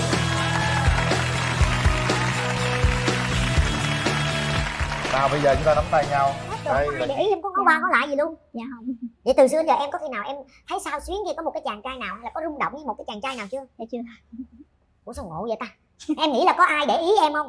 Em nghĩ là chắc có mà tại em không để ý thôi chị. Mà cảm thấy vậy là bình thường hay là có khi nào mình nghĩ ủa sao mình chưa có bạn trai không ta, hay là mình phải có bạn trai mới được chứ, có khi nào mình có những suy nghĩ đó chưa? Dạ cũng có, bây giờ mới suy nghĩ. Bây giờ mới suy nghĩ. Dạ tại hồi lúc trẻ mình làm thôi, với lại môi trường em tiếp xúc nhiều nam gì em thấy cũng bình thường. Môi trường tiếp xúc nam gì thấy bình thường. Chết cha, có khi nào em có cảm xúc với nam giới không? Dạ có cảm xúc với chị. Chứ đi làm rồi xin chào tất cả chúng ta là đã nhìn thấy ha, trên chương trình hiện tại là đã có hai bạn, một bạn nam và một bạn nữ. Đầu tiên là chúng ta sẽ giới thiệu những cái thông tin cá nhân của mình để cho đối phương có thể nghe thật là rõ nên mình nói lớn lên nha. Dạ. Rồi chào bạn, bạn tên là gì? Dạ em tên là Trần Hữu Danh. Danh là năm nay bao nhiêu tuổi nè? Dạ em sinh năm 82, năm nay 40. 40. Dạ. Hiện tại là mình đang làm công việc gì rồi? Dạ, hiện tại thì em đang làm nhân viên kinh doanh ở thành phố Mỹ Tho. Nhà em thì ngay thành phố Mỹ Tho luôn. Mình đang kinh doanh về cái gì vậy? Đang là kinh doanh về bột nước đó chị. Bột hình như Tòng Mỹ hay Đại Thành gì đó. Dạ. Bột hả? Bồn nước bồn gì? Cái bồn nước á. Dạ đúng rồi, bồn nước. Là bồn nước. Dạ, dạ. Rồi vậy là cái đó mình kinh doanh đó là gia đình hay là công ty hay là dạ không, là cái đó của công ty chị. Là em chỉ là, nhưng mà như công ty nó nằm trên thành phố thì em là nhân viên kinh doanh ở tỉnh. Dạ. Vậy là mình làm giờ hành chánh. Dạ đúng rồi chị. Rồi cái ngoài giờ rảnh rỗi ra thì mình sẽ làm cái gì ngoài công việc? Dạ ngoài công việc rảnh rỗi ra thì đi làm về thì cũng ở nhà chơi game hay là cũng cà phê hay nhậu gì với bạn. Trời đất ơi.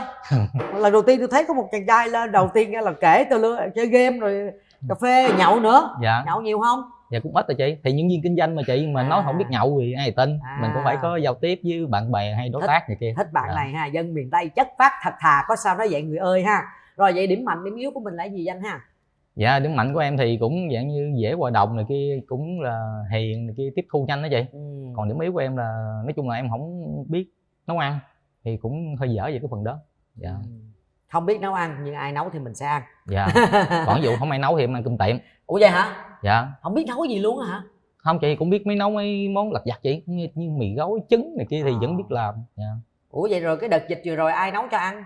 Dạ rồi thì ở chung với mẹ thì hai mẹ con cùng nhau ăn. Rồi không biết ăn nhưng mà có biết phụ dọn dẹp nhà cửa không? Dạ có chị. Sau này có phụ làm cho vợ không, chứ bắt vợ làm hết là mệt. Dạ phụ chứ chị. Thì đương ha. nhiên thí dụ như có vợ về thì cũng hai vợ chồng cũng phải là hợp tác nhau mà làm mới xây dựng được chứ. Rồi. Chứ đâu phải là một người làm một người ngồi chơi. Rồi. Dạ. Đồng ý. Thì đó là thông tin của bạn Danh ha, coi như là 40 tuổi ở Mỹ Tho đúng không? Dạ. Có hay lên thành phố chơi không? Dạ cũng ít chị. Thí dụ như công ty có kêu họp hội thì mới lên thành phố, chứ bình thường cũng ít.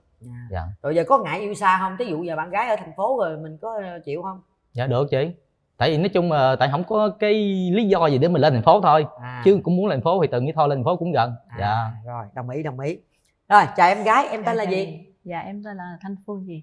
Nay em được 37 tuổi. 37. Dạ, em làm bên ngành nhà hàng khách sạn. Quê Phương ở đâu? Dạ em ở thành phố.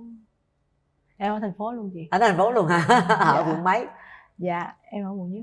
Ở quận Nhất. Dạ. Rồi, Mỹ Tho lên quận Nhất bao lâu? Mất mà thời gian bao lâu biết không? Thì em nghĩ chắc tầm khoảng tiếng rưỡi. Mà em chạy hơi chậm chắc cỡ 2 tiếng. Kẹt xe 2 tiếng ha, chạy chậm là 2 tiếng. Tuần lên được mấy lần? Dạ nếu Mỹ Tho thì lên đi cũng gần, nói chung là tuần lên chắc cũng cỡ 3-4 lần cũng được. Thôi đi ông ơi, rồi không đi làm hay gì tuần lên 3-4 lần?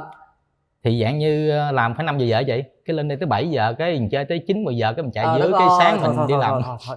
Tuần lên cho tôi đều đặn mỗi tuần, ví dụ thứ 7 lên đi chơi rồi chủ nhật về, hoặc là sáng chủ nhật lên chơi tối về là thấy được rồi. Tôi đừng có hứa nhiều quá làm không được. Đi làm có làm thứ 7 không? Nói chung làm nhân viên kinh doanh thì nó cũng bị thoải mái về thời gian á chị. Chứ không có bị gò bó về thời gian. Cứ đều đặn tuần lên lần là được rồi. Vậy được không em? Dạ được chị. Tuần lần được không hay là đòi mấy lần? Không, tuần lần thôi chị. Tuần lần thôi ha. Ai phải đi làm đúng không? Dạ. Rồi công việc của em là em làm sao? Giờ giấc đồ công việc như thế nào? Công việc của em á thì cũng tùy theo ca chị. Hoặc là ca sáng, bên em thì em làm ca sáng chủ yếu. Tại em làm về ca phó bên buổi sáng.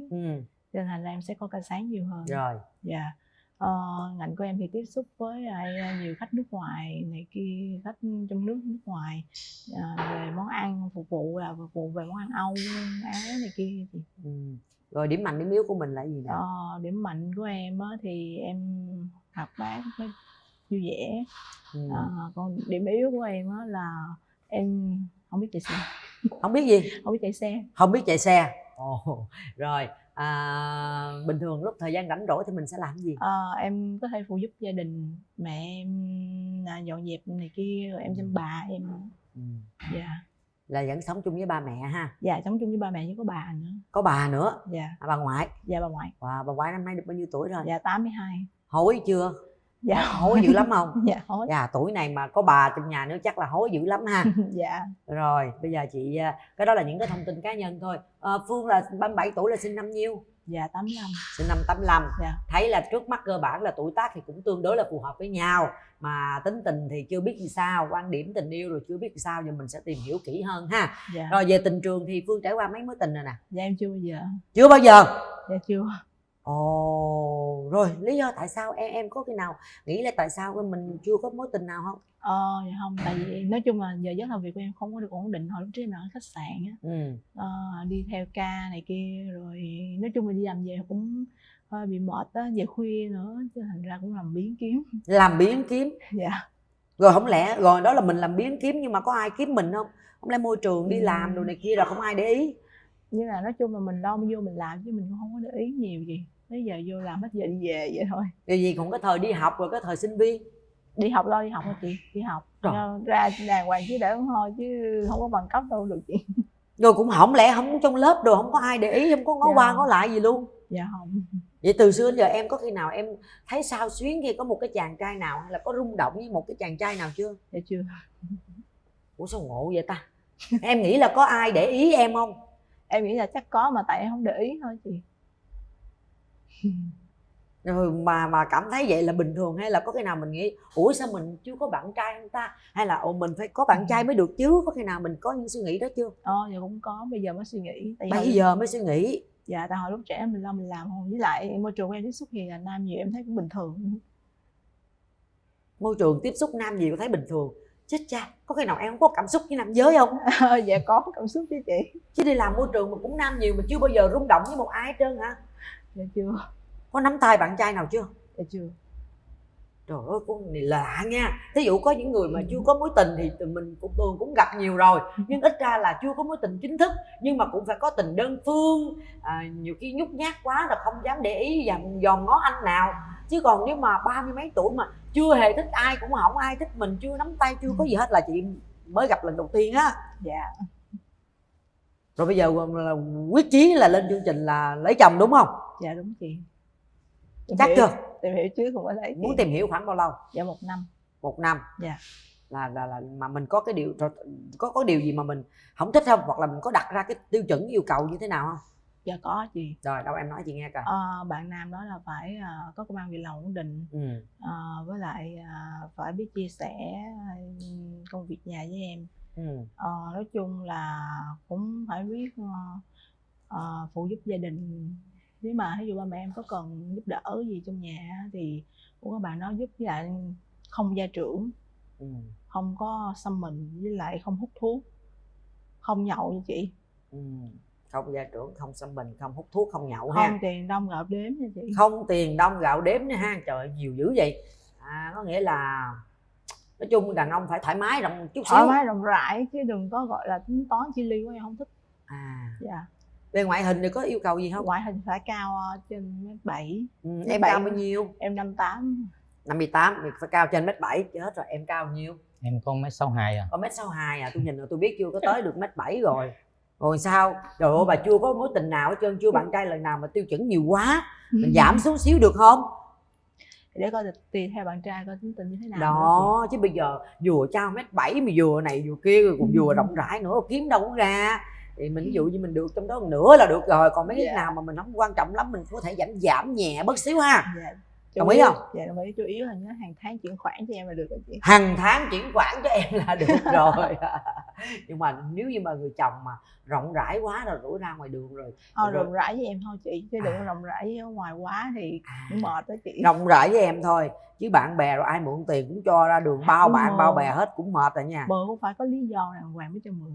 Có nghĩa là cũng sẽ giúp nhưng phải có lý do chính đáng. Dạ. Rồi đồng ý luôn. Không vậy là cô này cũng là biết chuyện chứ không phải là chỉ là khư lo cho mình không thôi. Nói chung mà đúng, chứ giờ đàn ông mà chi ly tính toán tiền đồng tiền cắt phát tiền chợ thì cũng quải lắm đúng không? Dạ đúng không? Với gia trưởng nữa. Gia trưởng nữa. Không cho đi làm rồi bắt mặc đồ này đồ kia, đồ tóc phải để vậy để nọ cũng cực ha. Dạ đúng rồi, tại vì cái ngành của em là còn phải có ngoại hình một chút, cho nên thành ra việc ăn mặc của em nó cũng phải gọi là thơm tho sạch sẽ, yêu cầu bạn nam phải thơm tho sạch sẽ. Yêu cầu bạn nam phải thơm tho sạch sẽ. Có thơm tho sạch sẽ không? Dạ sạch sẽ thì có, mà thơm tho thì phải cũng tùy người chị. Nhiều khi cái người đó người ta nói em thơm, người khác nói không thơm đâu biết đâu. Vậy? Thơm là thơm chứ có vụ người này nói thơm người kia nó không thơm là sao? Thì giống như cái mùi của mình, cái người này chịu người kia không chịu. Không vậy, tại vì nhiều người nhiều ý khác nhau. Cũng đúng, cái mùi mà làm sao biết được phải không? Dạ đúng rồi. Đúng. Rồi về tình trường thì sao nè? Thì em cũng trải qua 3 mối tình, thì hồi đi học thì cũng có 1 mối tình. Dạ thì lúc lớn lên đi làm mình cũng có 2 mối tình. Tại lúc đó thì mấy bạn nữ thì cũng muốn là cưới, nhưng mà tại lúc đó thì em cũng nghĩ em cũng còn nhỏ cho nên là cũng chưa muốn lập gia đình. Rồi tới chừng mình nghĩ lại thì mấy bạn đó có con hết trơn rồi. Trời đất ơi. Nhưng mà trong những cái mối tình đó, mối tình nào là nó sâu đậm với mình mà giống như làm cho mình phải nhớ hoài, hoặc là có những cái kỷ niệm mà mình mỗi lần mình nghĩ tới là mình vẫn còn nhớ đó, mình còn khắc khoải đó? Thì chỉ có mối tình là hồi đó em làm về sách Việt văn thôi. Thì em làm trong nhân viên trong trỏng. Rồi bạn đó đi vô thì thấy thích thì cũng viết thư này kia, cái nhờ người khác truyền cho bạn đó. Thời đó còn viết thư nữa hả? Đúng chị, thì thời đó khoảng năm 2006 thì cái thời đó điện thoại cũng hơi bị hiếm, và cho nên là viết thư rồi cũng nhờ truyền. Rồi cái bạn đó thì cũng ấn tượng nhiều nhất. Rồi vậy quen được bao lâu? Bạn đó thì quen cũng được 3 năm á chị. 3 năm, cho 3 năm. Lúc đó là nhiêu tuổi? Lúc đó là năm 2009, thì lúc đó là em mới 27 tuổi. Những tuổi đó là cũng lập gia đình được rồi, sao quen 3 năm cũng được quá mà sao để chia tay, lý do gì chia tay? Thì em nói chị đó, thì giống như bạn nữ thì cũng đồ cưới mà thì em thì lúc đó cũng còn nghĩ là mình còn nhỏ, thì cho nên là cũng chưa có muốn cưới. Cho nên là nó cho về sau thì nó mới kết thúc luôn. Kết thúc là có nói kết thúc với nhau không hay là tự là lãng ra thôi? Thì cái lúc mà bạn nữ đòi cưới thì em nói dạng như giờ cũng còn nhỏ, chưa muốn bị ràng buộc á. Rồi xong cái bạn nữ nói rồi xong cái từ từ rồi giãn ra. Rồi 2-3 năm sau bạn nữ mà đám cưới. Trời đất ơi. Có khi nào mình thấy nuối tiếc không? Phải chứ hồi đó có chị, mình lấy là bây giờ con cái mình lớn hết trơn. Đúng rồi. Thì tới bây giờ em vẫn còn nuối tiếc. Vẫn còn nuối tiếc. Còn người ta có con cái lớn hết trơn rồi phải không? Không, dạng như nuối tiếc là lúc đó xong mình không có chững chạc để mình lập gia đình sớm. Chứ không phải là nuối tiếc cái mối tình đó. Nói chung là hiện tại thì không có nuối tiếc mối tình nào hết. Nhưng mà nếu mà quay trở lại biết chi hồi đó mà đúng rồi, sớm chín chắn hơn chuẩn đúng rồi. là bây giờ an cư lạc nghiệp ha, vợ con đề huề rồi đúng không? Đúng rồi. Thôi nhưng mà cuộc đời cũng không nói trước được, cái duyên không phải của mình, đúng không? Bây giờ ngồi đây nhiều khi cái duyên nó mới ở đây làm sao? Rồi bây giờ vậy muốn tìm một người như thế nào? Thì em cũng nói chung em cũng đơn giản vậy, cũng cần một người phụ nữ ví dụ như về cũng hai chồng đi làm rồi về cũng ăn cơm chung hay là như thế nào thôi, bình thường thôi, ở nhà phụ gia đình thôi, chứ cũng không cần gọi là phải là cao sang hay cái gì dữ dội dữ. Dạ. Hiện tại em đang sống với ai? Hiện tại thì em đang sống một mình. Dạ. Rồi ví dụ lấy vợ về có cần phải làm dâu gì không? Dạ không, tại vì ba mẹ em mất hết rồi. Ủa sao mới hồi nãy vừa nói là hồi dịch là còn dạ sống? đúng rồi, dạ đúng rồi, là hồi dịch là 2 năm trước. Mẹ mới mất. Dạ đúng rồi, mới mất. Còn bố là mất lâu rồi. Dạ mất lâu rồi. Mẹ bệnh hả hay sao? Dạ đúng rồi chứ. Là giờ sống có một mình thôi. Dạ đúng rồi. Anh chị em gì đông không? Không, em có một người chị thì cũng lấy chồng ra riêng rồi. Là nói chung bây giờ mình em là ở cái nhà. Giờ chỉ thiếu vợ về giữ nhà phụ thôi chứ rồi, không còn thiếu gì nữa hết. Đồng ý ha. Rồi là có nhà riêng đàng hoàng rồi ha. Dạ, sống đúng. một mình ha, rồi cũng được. Thì có yêu cầu gì về người vợ tương lai không? Thì vợ tương lai thì em cũng không có yêu cầu nhiều, ví dụ như vợ thì cũng hiền này kia, nó cũng biết kính trên nhường dưới, thì cũng biết là dạng như chăm sóc gia đình là được rồi. Chứ em cũng không cần phải là vợ có biết nấu cơm hay không, em là không có quan trọng. Tại vì Đúng được, hai chồng đang cơm tiệm hả? dạ đúng rồi, tại vì cái em là không có cần phải ăn cơm nhà, ví dụ như hai chồng đang cơm tiệm rồi có con nữa rồi sao cũng là vợ chồng. dạ không thì dạng như nếu mà về từ từ thì mình có một cái gia đình riêng thì từ từ mình sẽ học tập. Còn như hiện tại thì em cũng không có mặc định là người phụ nữ là phải ở nhà biết nấu cơm. Em cũng không có quan trọng vấn đề đó. Ăn thua vợ thích, thương chồng thương con thì nấu được gì thì nấu ha. Dạ, không cứ đi ăn cơm còn tiệm thôi đúng thì bữa nào làm biếng thì nấu mì gói ăn nhà bình thường. Em cũng không có ông chồng này thời hiện đại nè, ông chồng 4.0 nè, chơi game không cần vợ nấu ăn nè, tôi khoái nè. Có nhà cửa riêng ha. Dạ. Ngon lành. Mình có ngại làm dâu xa không? Dạ. Thí dụ đó hồi mở ra mà thích nhau đi, rồi quen nhau một thời gian 1 năm như em nói mà mọi thứ ok hết đi, thì giờ anh này là giờ đó anh có nhà có cửa riêng hết trơn rồi, nhà ở đâu, trung tâm không? Dạ ngay thành phố Mỹ Tho luôn chị. Ngay thành phố Mỹ Tho luôn đó. Thì em có nào đi xuống miền Tây chưa? Có đi ngang Mỹ Tho chưa?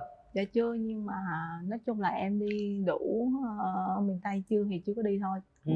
Đi Quế rồi đi Nha Trang, Đà Lạt này kia. Đi miền Tây đi, miền Tây chất phát thật thà, dễ thương ha, gọi là rất là dễ sinh sống.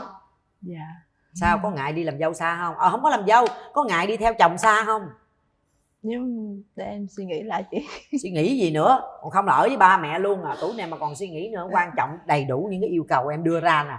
Đó, Mỹ Tho Sài Gòn cũng gần xịt chứ gì đâu, đúng không? Một tháng cũng về thăm nhà được 1-2 lần, đâu có gì đâu, đúng chưa? Tết nhất chạy lên chạy về cũng gần, có 1 tiếng rưỡi 2 tiếng tới rồi, thấy không? Hợp lý rồi đó, còn hơn là mai mốt đi làm dâu xa tốt ngoài miền Trung miền Bắc nó còn xa hơn nữa. Còn đi máy bay, còn cái này chạy Honda cũng tới nữa, có 1 tiếng rưỡi cũng tới nữa. Dạ. Được không? Dạ được. Dạ được ha. Rồi, thế bây giờ thì giờ làm gì đâu, áp điện thoại gì đâu.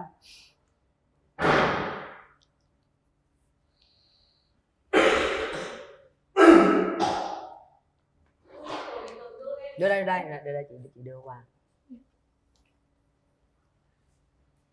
Được chưa? Rồi, và bây giờ thì để kích thích cái sự tò mò của các bạn, cũng như là để xem coi cái gọi là cái phần nhạy cảm của mình, cái phần mà gọi là cái gì ta, thần giao cách cảm của mình ngày hôm nay có không ha. Trên tay chị Tường là 2 cái điện thoại, trong này có một số hình ảnh của hai bạn, là bạn Thanh Phương 37 tuổi và bạn Hữu Danh 40 tuổi. Tuy nhiên là tôi để rất là nhiều tấm hình ở trong này qua cái app của Speak Couple. Các bạn hãy dòm và lựa chọn thử xem coi ai mới chính là nhân vật thật sự đang ngồi đối diện với mình nha. Dạ. Thanh Phương 37 tuổi, Hữu Danh 40 tuổi. Rồi. Bây giờ mình quẹt hả chị? Đúng rồi, quẹt đi rồi lựa thử coi cô nào. 37 tuổi. Rồi có 4 tấm đó thôi, lựa đi. Dạ. Ai? Thanh Phương 37 tuổi. Em đoán chắc bạn này. Đoán chắc bạn đó hả? Dạ. Đang quạt. Rồi để qua bên đây tôi coi. Ai sẽ là anh ấy? Hữu Danh 40 tuổi. Nghe này. Nãy giờ coi hết 4 cái chưa? Dạ rồi. Rồi. Không, em nghĩ anh này. Anh nào? Anh này. Anh này. Ủa sao nãy mới đoán anh kia, giờ qua anh này? Thôi giờ đoán lại chị. Đoán lại hả? Dạ. Chắc chưa? Dạ chắc. Trời ơi, rồi giữ nguyên nha. Bên này chắc chưa? Dạ rồi. Cô này phải không? Dạ. Tại sao lại chọn cô này? Nói chung là tại vì em em thấy bạn nữ kia nói là dạng như tới giờ chưa có người yêu nào chị. Thì em nghĩ chắc cũng là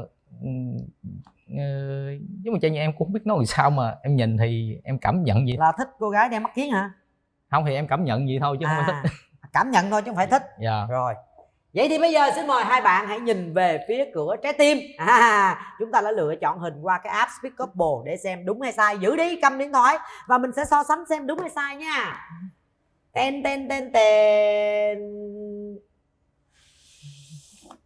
Đó. Chào em. Dạ chào. Sao cưng, giờ cho em gái phát biểu trước nè. Sao? Em chọn đúng hả? Em chọn đúng. Em chắc em chọn sai. Chắc gì nữa, sai là sai chứ sao chắc. Sai thì mình phải phạt đúng không em? Dạ đúng rồi. Biết ở cổ đây nè, cổ chọn em là người này đây nè. Đó, sai rồi ha. Dạ. Vậy là chứng tỏ phụ nữ luôn có những cái gọi là độ nhạy bén, cái cảm nhận á, cái gọi là thần giao cách cảm nó cao hơn đàn ông nha quý vị. Rồi, bây giờ hai người chào nhau đi chứ, nhìn nhau đi rồi trả app điện thoại lại cho tôi nè. Rồi, bây giờ mình người thật việc thật, mình trò chuyện với nhau nha. Cảm xúc.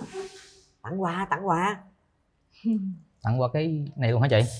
Đúng rồi, tặng quà. Rồi, anh tặng em một món quà. Dạ, cảm ơn anh. Lần đầu gặp ha. Dạ, đúng rồi. Em cũng có món quà tặng anh. Dạ. Rồi, em cảm ơn em. Dạ, còn cái này em tặng gửi chị Tắc Tường. Ủa, sao tự nhiên là bữa nay chị lại có quà đồ ăn nữa vậy? Dạ. Chắc sợ chị Tường quay mệt ha. Được Dạ. còn chút xíu nữa hai bạn ăn trưa với nhau, Tường sẽ ăn cái này. Dạ. Rồi, cảm nhận đầu tiên của Danh khi mà nhìn thấy Phương như thế nào?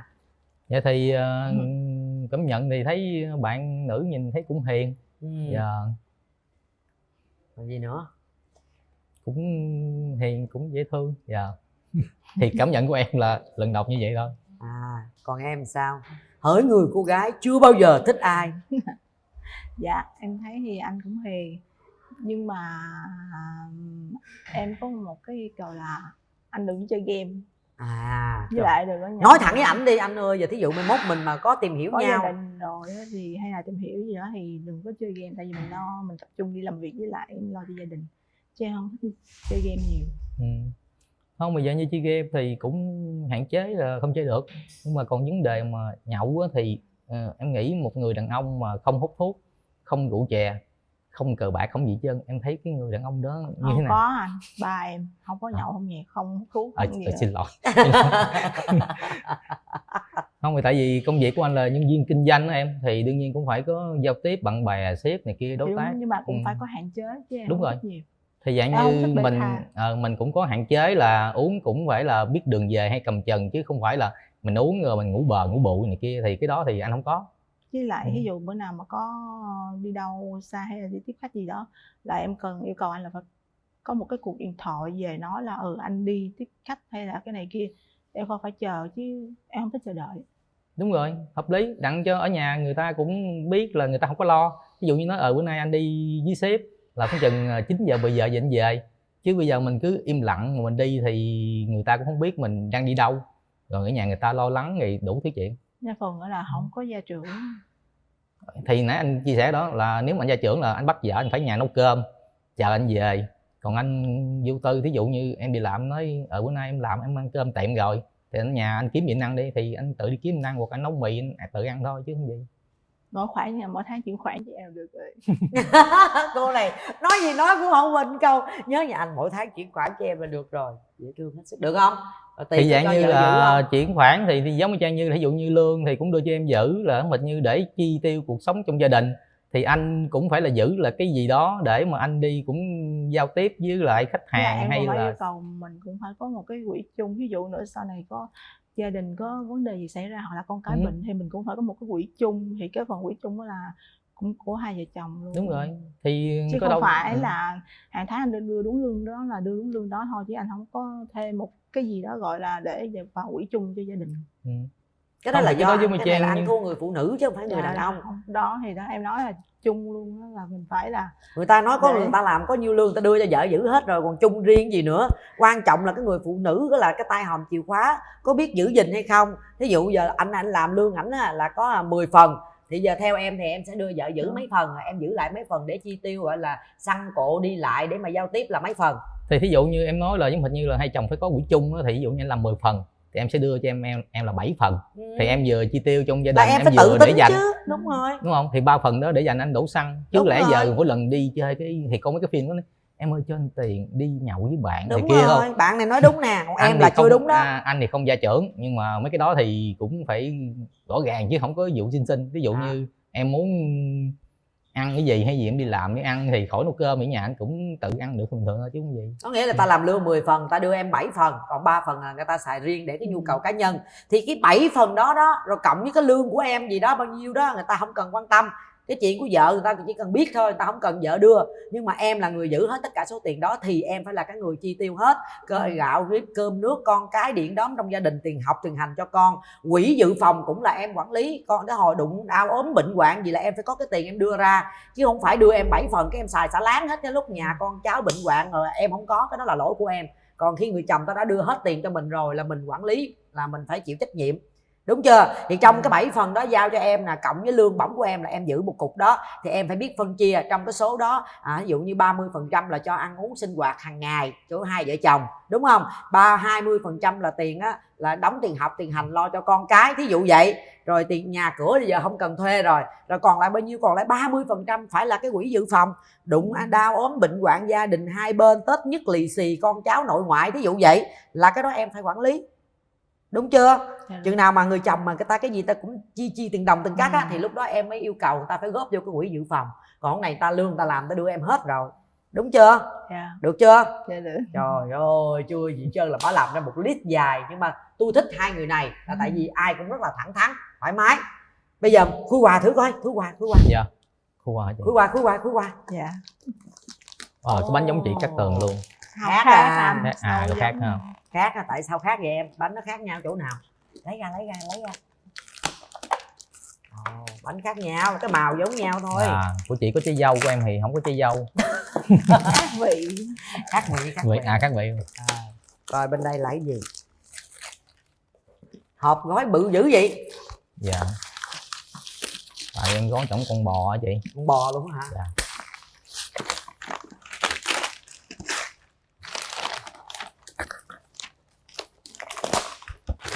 Rồi mình sẽ đại với em ơi cho nó lọ cho nó lẹ nè. Rồi. Đưa em đây để lấy chìa khóa anh. Dạ cực dữ, đúng rồi, mở đi. Đó. Ở trên con bò nó chung ra đó nha. Rồi. Cảm ơn. Cái mền hả? Dạ không, con tưởng nó con bò thiệt chứ. Để cái hộp này xuống cho nó đẹp. Sữa bò tươi. Cái này con bò tươi. Rồi sao rồi? Ý nghĩa tặng món quà này là ý nghĩa gì? Dạ thì không có ý nghĩa cho chị, tại thấy con bò dễ thương người tặng thôi. Dạ. Vậy là anh cũng thiệt tình ha. Anh nói anh gói con bò là anh gói con bò thiệt. Thích không? Dạ thích. Rồi còn bây giờ cái món quà này nè, tôi thấy ở đây có 2 cái muỗng là có ý đồ đúng không? Dạ. Đó, bây giờ qua đút cho ảnh ăn nè. Giờ bây giờ ông nè, là thanh niên mình phải đứng lên nè. Mình cầm thôi cần một cái muỗng thôi. Đi qua bên này đứng đưa cho cổ. Rồi cổ đứng lên đi, cổ đút cho mình ăn cho nó tình cổm. Không, mình không có gia trưởng, mình đâu có bắt bạn nữ đút mình ăn chị, mình tự ăn. Tùy hai bạn đút qua đút lại vậy đi. Vậy là giờ tôi hiểu ý đồ 2 cái muỗng rồi, là đút qua đút lại đó. Qua đây rồi không đi vòng đâu tuốt thì sao vậy? Rồi em cầm cái muỗng đi, rồi ảnh cầm cái muỗng, rồi hai người múc qua múc lại ăn. Còn tôi tự ăn.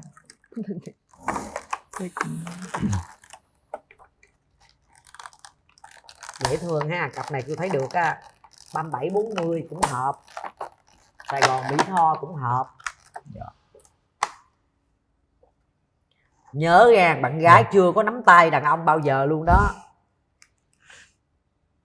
Thời buổi giờ là hiếm có lắm mà. Rồi để vô đây. Ok. Rồi để em đút cho bạn nữ trước nha. Làm luôn đi, hai người lượm lượt cho nó đẹp. Giống như uống rượu da bôi vậy đó. Đây nè, em đứng ở ngoài này nè, hai đứa đứng ngang nhau cho nó đẹp coi. Nó đứng là xoay cái mông vô.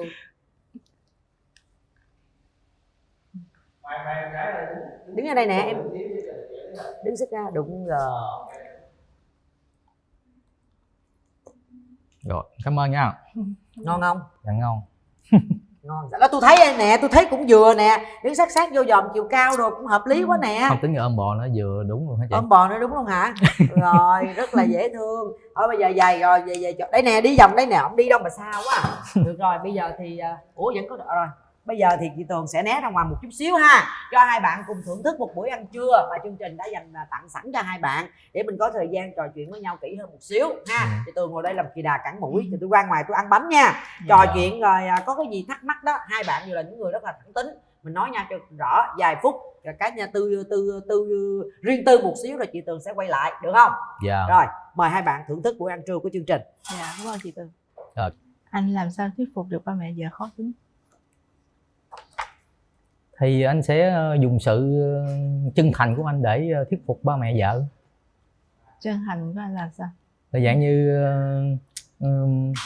ví dụ như có chuyện gì ở nhà cần phụ thì anh sẽ tích cực lên phụ, hoặc là cần cái sự giúp đỡ gì đó thì anh sẽ làm hết mình, thì trong khả năng của anh. Còn ngoài khả năng thì chắc chắn anh làm không được, thì trong khả năng anh làm như thế nào anh sẽ gắng làm vậy. Thì nếu chân mình thể hiện cái sự thực tình của mình thôi.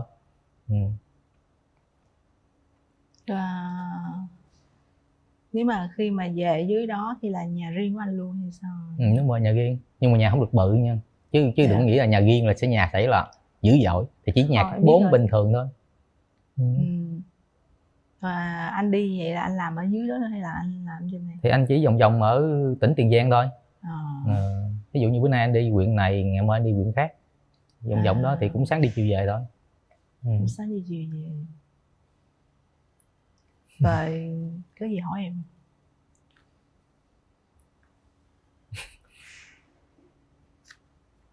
Em nghĩ như thế nào về ngoại tình? Ngoại tình thì em không thích. Khi ngoại tình rồi là phải, nói chung đàn ông em không thích đàn ông ngoại tình, mà ngoại tình sao là phải cho không khéo chứ. Em không thích mà gọi là không ngoại tình luôn chứ. Ngoại tình không ngoại tình, nhưng mà nếu mà có lỡ mà trái tim mà anh mà có rung động ai đó làm sao em biết được. Đúng không? Là phải khôn khéo hả? Phải khôn khéo, nhưng mà nói chung em không muốn. Nói chung là anh cũng không thích vấn đề đó. Nói chung là quen là anh sẽ đặt mục tiêu là cưới, rồi anh trong bao lâu anh mới cưới? Nói chung là chắc cũng 1 năm. Em là 1 năm. Nói chung là quen thì ví dụ như hợp thì anh sẽ cưới thì anh sẽ tính cái chuyện giống như chăn gối như kia, chứ anh không có cái sở thích là quen chăn gối rồi mới cưới, mà anh là cưới thì anh mới thực hiện chuyện đó. Nói chung là người nào mà anh thực hiện chuyện đó thì anh là muốn cưới, trừ khi người ta muốn cưới anh thôi, cái chuyện của bạn nữ. Nói chung hiện tại bây giờ anh không có còn nhớ gì về quá khứ hay sao? Không thì nói chung là ví dụ anh gặp, nói chung là hiện tại anh gặp lại bạn gái cũ của anh cách đây mà anh thương 3 năm đi thì anh có còn xíu tình cảm nào không hay là sao? Không em, nói chung là hiện tại thì cuộc sống của ai nấy sống thôi, cũng lâu rồi, từ năm 2019 tới nay cũng 10 mấy năm rồi. Nói chung là cái đó thì hình như xong rồi. Thì giống như kêu kể về ký ức cuộc tình thì mình cũng phải kể về cuộc tình đó. Còn giống như hiện tại và tương lai thì hiện tại là chưa. Thì đại khái vậy, cho nên là mình cũng không có quan trọng vấn đề đó. Dạ em không thích trai xăm mình đâu nha. Em nhìn anh, em có đoán anh có xăm mình không? Theo em nghĩ là không. Đúng rồi, anh đâu có xăm mình, anh cũng không phải xăm mình nữa. Dạng như bộ em làm ở đây là nãy em nói em làm cái gì? Đây là bên nhà hàng khách sạn. Nhà hàng khách sạn là đó em làm chỗ đó là lâu chưa? Có một chỗ em làm lâu, 12 năm. Qua vậy nếu mà em mà có đồng ý mà em về Mỹ Tho chắc cũng hơi bị kẹt hả? Tại vì giống như công việc của em trên đây là nếu mà tính ra trên đây của em hiện được không ổn. Thì đó thì bởi vậy. Nhưng mà nếu mà cố gắng thì nó vẫn được bình thường. Cố gắng này được bình thường. Vậy thì anh ví dụ vậy anh tích góp hay này kia mua nhà đây được không? Thì vậy thì giống như cũng là hai vợ chồng cùng hợp tác rồi mình mới là xây cái tổ ấm của riêng mình. Ví dụ như bây giờ một người chồng hay một người vợ gì đâu thế nào mà khả năng việc từ dưới lên đây được không? Được, nói chung là cũng được. Tại vì nói chung là anh làm bên kinh doanh thì nói chung là mình đi đâu thì mình vẫn làm được bình thường. Nói chung là thời gian thôi. Chứ cũng không có gì gọi là dữ.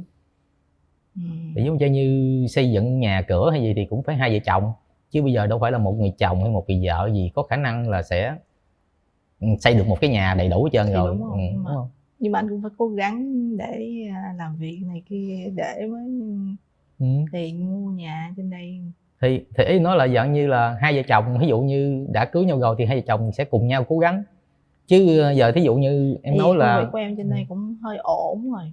Công việc của em đi vào quỹ đạo cũng được 10 mấy năm rồi. Đó. Còn nếu mà giờ em đi thì nó hơi bị kẹt cái chỗ công việc. Thì cũng được. Thì nói chung là cái đó cũng dễ, cái đó cũng dễ sắp xếp. Tại từ Mỹ Tho lên thành phố này nó cũng không có xa.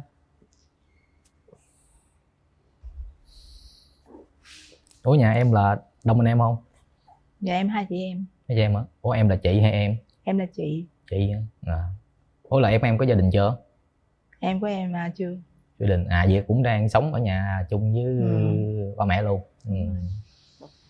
Anh thì cũng có chị gái anh thì cũng có ra riêng, thì cũng ở gần chỗ nhà anh đó.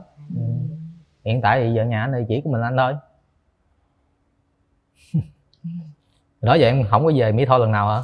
Chưa về miền Tây phải không? Chưa. Bữa nào có dịp về đi, anh dắt đi ăn đặc sản của miền Tây, đặc sản của Mỹ Tho. Anh biết đặc sản Mỹ Tho là gì không? Dạ không.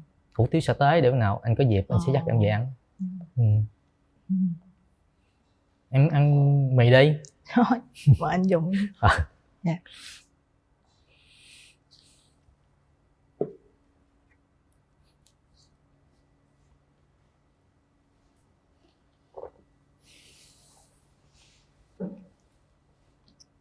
Ở nhà là biết nấu ăn gì không?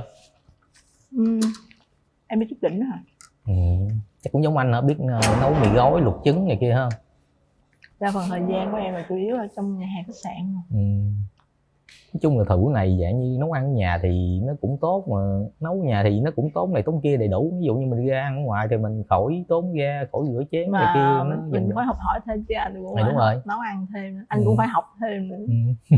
Thì ví dụ như có vợ có con thì mình sẽ từ từ mình học mấy cái phần đó thêm. Chứ giờ hiện tại có mình thì kêu học mấy đó thì nhiều khi nó cũng hơi bị bất tiện đúng không? Thì giờ cứ ở nhà cứ mình thì cứ mình đói bụng thì mình ra mình ăn cơm, cứ mình đi về cho nó đỡ. Mình khỏi là mua cái này mua kia để ở nhà cho nó nhiều, để cái vậy. Nhưng mà em cũng hy vọng nếu mà sau này á, nếu mà có anh có lập gia đình đó, thì anh cũng nên học hỏi thêm. Đúng rồi. Để mình dành khoản chi tiêu đó cho việc khác. Thì nói chung là tại cũng tùy cái môi trường làm việc của em. Ví dụ như môi trường làm việc của anh là nhân viên kinh doanh thì đương nhiên cũng phải là có giao tiếp, chứ mình làm nhân viên kinh doanh mà tối ngày mình không có giao tiếp về cái phần đó. Với lại mà ví dụ như nhân viên kinh doanh mà em biết ví dụ như mình uống cà phê không á thì nó không có ra được cái gì hết, là cũng phải là có. Anh có thường xuyên tập thể dục hay này kia không? Anh hả? Nói chung là anh cũng ít tập thể dục. Nhà anh thì cũng gần mấy bờ kè giếng nước này kia đó, nhưng mà cũng hơi ít tập thể dục hơn. Bởi vì nhìn thấy anh tròn tròn là biết anh thích tập rồi. Nhưng mà nói chung thì mình đi nhậu với đối tác thì mình cũng nên vừa phải thôi, chứ không có nên nhiều quá là không có tốt. Đúng rồi. Mình cũng lớn tuổi rồi. Giống như nhậu cũng biết trừ đường về, chứ không phải là nhậu thì đi luôn cái sáng mới về. Hồi đó giờ là em cho đi luôn á. Hồi đó giờ là như là ít khi nào mà anh ngủ ở ngoài lắm, trừ khi đi lên thành phố đi họp hoặc là về quê mới ngủ ngoài thôi, chứ đa số là anh đi đâu cũng về nhà anh ngủ chứ. Vậy thì được.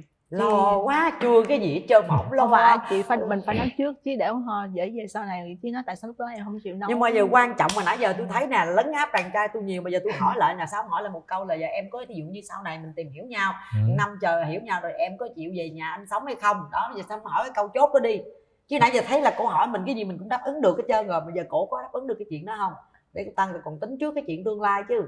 Không thì hồi nãy em cũng hỏi rồi, nói chung là em cũng dễ, nói chung là bây giờ ví dụ như công việc của bên nào đang ổn định thì mình cứ theo cái hướng đó mình đi thôi. Trời ơi, sao ông này cũng dễ dữ vậy trời. Muốn vợ dữ gì trời.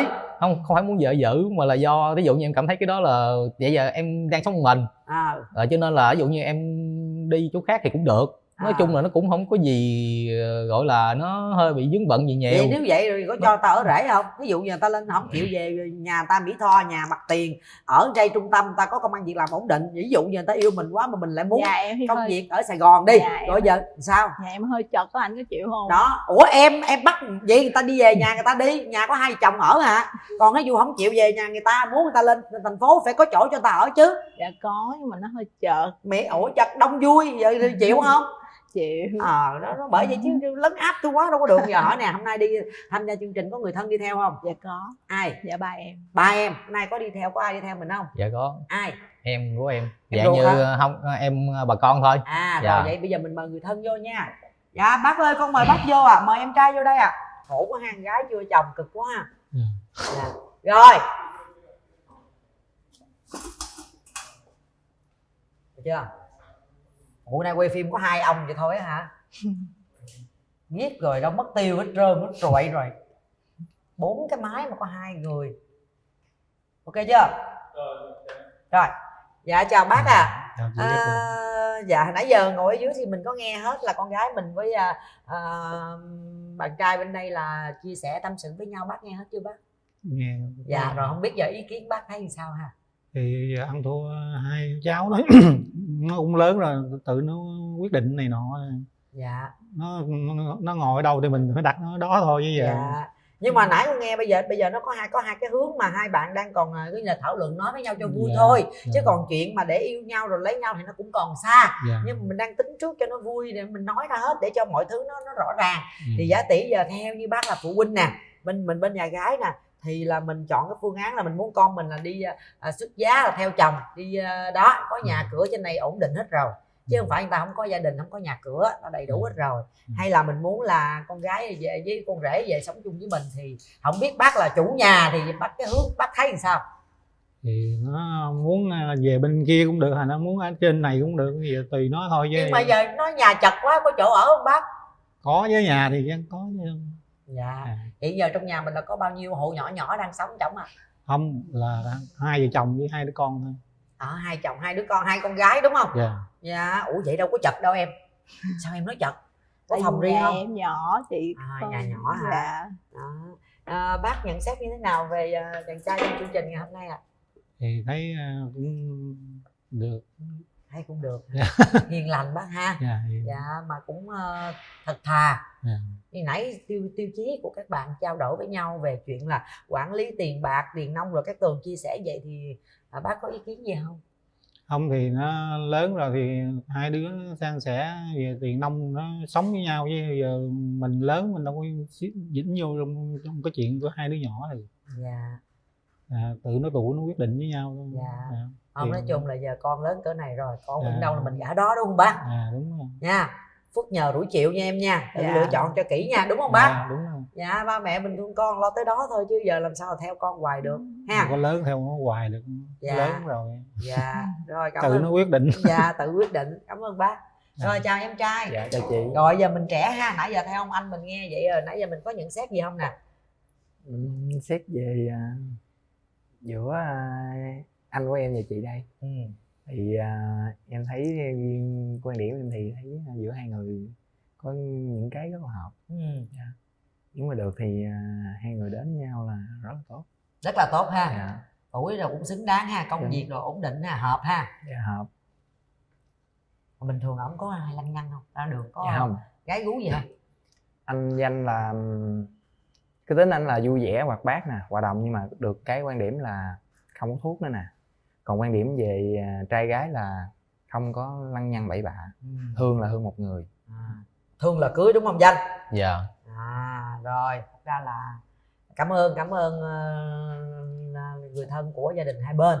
Tường là cũng thấy cặp đôi này là hợp lắm đó quý vị. Bây giờ ăn thua là hai bạn đó thôi nha. Dạ, cảm ơn bác à. Rồi cảm ơn em trai nha. Rồi mình tiếp tục ngồi xuống dưới để mình theo dõi cặp đôi này nha.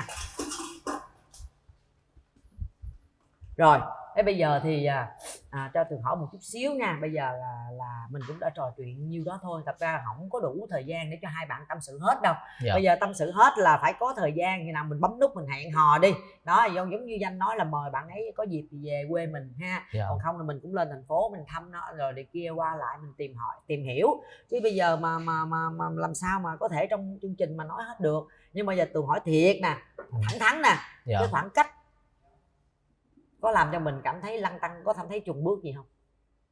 Nếu mà như theo em thì em cảm thấy cũng bình thường, tại em làm nhân viên kinh doanh thì em cũng chạy nhông ngoài đường, cho nên là cái cự ly đó thì em không có e ngại gì hết. Em có thấy e ngại gì về khoảng cách không? Dạ cũng không. Thiệt bụng nha. Dạ thì anh nói là có thể là lên đây được thì đâu có gì nữa đâu. Rồi thế vậy thì bây giờ nãy giờ chia sẻ cũng nhiều rồi, bây giờ chị cho đo cái cảm xúc nha, chứ hồi nãy giờ là phải chưa có cái sự, đây là chưa có bây giờ mà nắm tay một người đàn ông luôn á. Bây giờ giả sử hai mình là đang yêu nhau rồi nè, quen biết nhau rồi nè, đó ảnh chạy lên nhà mình, ảnh thăm mình nè, chạy xa đường xa xôi lên tới nơi bị trúng gió, bị đau đầu quá nè, đó giờ người phụ nữ đảm đang. Bây giờ thử nè, bên nãy ảnh qua đây rồi ha, bây giờ em đứng qua bên đây, bây giờ em đứng sau lưng ảnh, ví dụ em massage thư giãn đầu óc cho ảnh coi, thử tay nghề người phụ nữ có làm được không nè. Rồi mời em. Qua đó mình cũng cảm nhận coi là giống như nãy em nói cái mùi nhớ không? Dạ. Đó mình cũng cảm nhận thử cái mùi coi, cái luồng điện coi có hợp gu với mình không, cái đó quan trọng lắm. Rồi mời em bây giờ dựa vô thư giãn đi nè, coi như đang đau đầu nha, đang mệt nha. Rồi làm đi em gái. Tôi đau đầu thiệt nên không ai làm cho tôi. Đó, bỏ chút tình cảm cảm xúc vô nha, coi nó ổn không.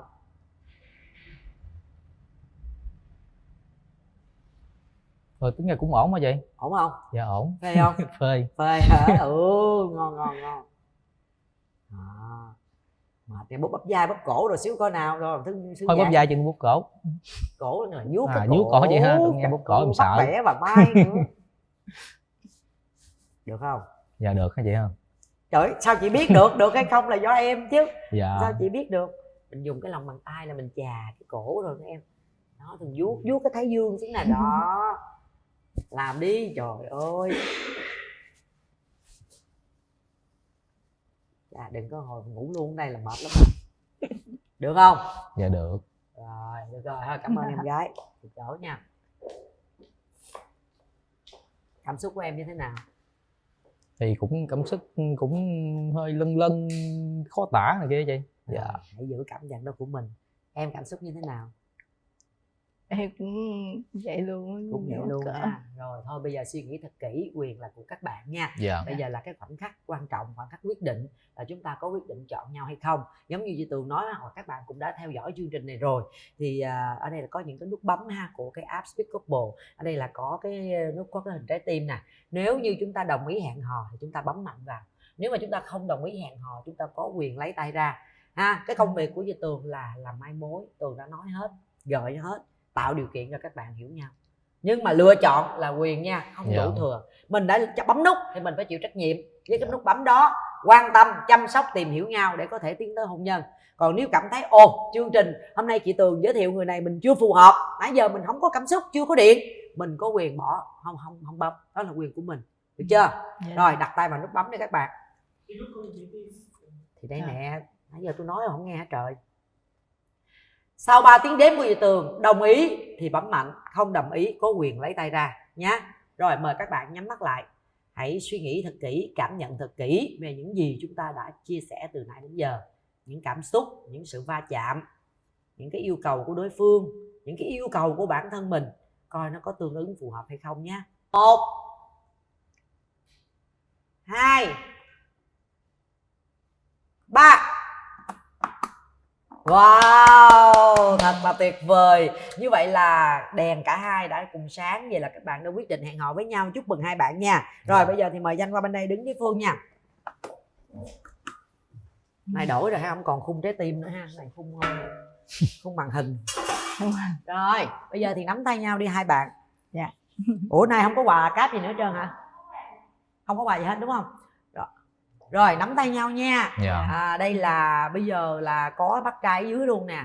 Giờ chị bây giờ mình đây là bạn gái này lần đầu tiên chưa có là quen biết ai luôn. Thì chị muốn em á là xin bác trai bắt đầu hôm nay cho mình cái điều kiện để mình tới lui thăm hỏi để mà mình làm tìm hiểu được không? Dạ, Rồi được. mời em. Dạ, con cũng xin bác là cho con tìm hiểu bạn Phương. Dạ.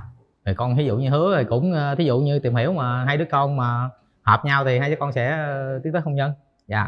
Còn cảm ơn bác. Rồi, đứng đến xích vô chị Tường chút xíu.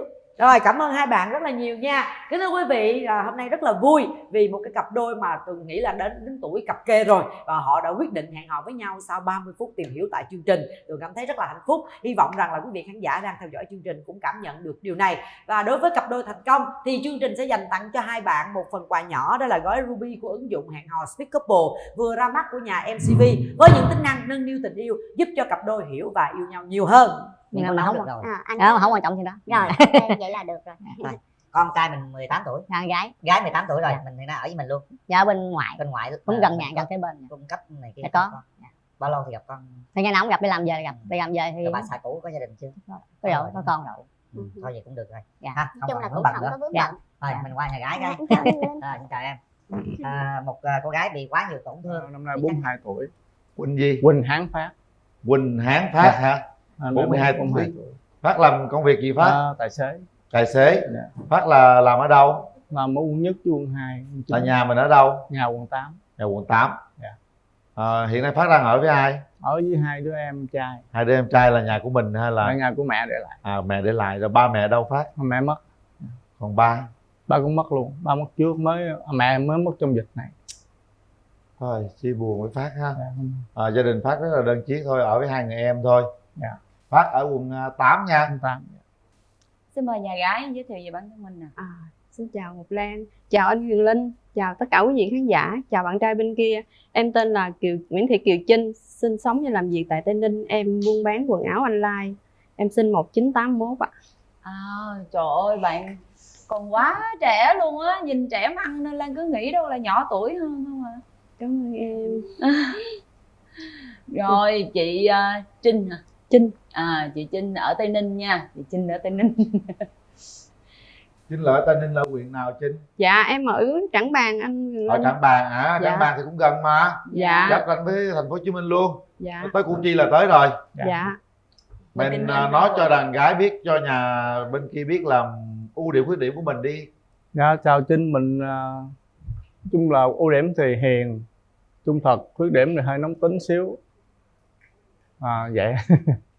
Mình hiền, hơi nóng tính chút xíu. Ủa sao nó mâu thuẫn nhau vậy? Hiền. Nhưng mà nóng tính thì khi nào đó nó quá lắm, nóng tính thì bình thường. Quá mới nóng tính, mà nóng tính quá thì em làm gì? Thì cũng nói chung thì tùy theo tình huống. Nếu mà trong gia đình thì mình không nói, mình đi chỗ khác. Còn ở ngoài thì anh em bạn bè thì có thể chửi này chửi kia mà tiếng lại thôi. Nói chung là nóng quá chửi thề đó hả? Dạ. Nhưng chửi thề không có, mà ok nói không được thì thôi không nói nữa. Còn nếu mà quá thì cũng chưa biết. Quá chưa biết đúng không? Dạ. Ở nhà mình có hai đứa em đó, mình sống chung với hai đứa em rồi, có khi nào mình nóng quá rồi mình quýnh em mình chưa? Có, hồi đó thì còn mẹ thì có, mà từ lúc mẹ mất thì cũng như là dịu lại thì không có trường hợp nó xảy ra. Dạ. Em Phát là trai hay gái? Là trai, hai em trai luôn. Dạ. Hiện nay Lan làm gì rồi? Thằng Út thì nó làm quản lý bên nhà hàng ở quận 7. Còn em kế thì nó cũng lái xe. Lái xe luôn, giống như Phát luôn. Dạ. Mời nhà gái. Mình chuyển qua nhà gái đi chị ơi. Mình có ưu điểm gì chị? Ưu điểm của chị thì giỏi, siêng năng, cầu tiến và ham học hỏi. Dạ. Còn khuyết điểm thì nấu ăn không được ngon, với dạo gần đây cái trí nhớ hay quên, không biết đi chơi ở đâu mất tiêu nữa. Chắc hậu Covid đó chị. Dạ đúng rồi đó. Không, chị còn một cái ưu điểm nữa rất là vượt trội mà em nghĩ là chị nên tự hào vì điều đó, đó là chị quá xinh đẹp và quá trẻ so với tuổi của mình. Cảm ơn em cũng rất là dễ thương và xinh đẹp. Trời ơi, chị em mình theo nhau trên không? Không mà thiệt đẹp rồi tới mình sao xuyến luôn á. Chị ơi, mình có bao nhiêu mối tình rồi chị? Chị là mẹ đơn thân. Dạ. Chị ly hôn nay được gần 20 năm rồi. Trong suốt khoảng 20 năm đó chị không có mối tình nào hết? Có, nhưng mà quen chỉ thời gian ngắn không được thì chia tay thôi. Chị có con chưa? Có một bé. Bao nhiêu tuổi rồi chị? Sinh năm 2001. Vậy là cũng lớn lắm rồi, 21 tuổi rồi. Em chị có dễ dàng khi mà nói về cái lý do mà mình phải ly hôn không? Ly hôn vì hoàn cảnh mình không bằng người ta, với hơn nữa chồng á bị đánh, mình bị đánh, vì bị chồng đánh là bị mẹ chồng đánh luôn, chịu không nổi nên chạy về. Chị không thể kể nữa được. Em có thể ôm chị một cái nữa. Cảm ơn.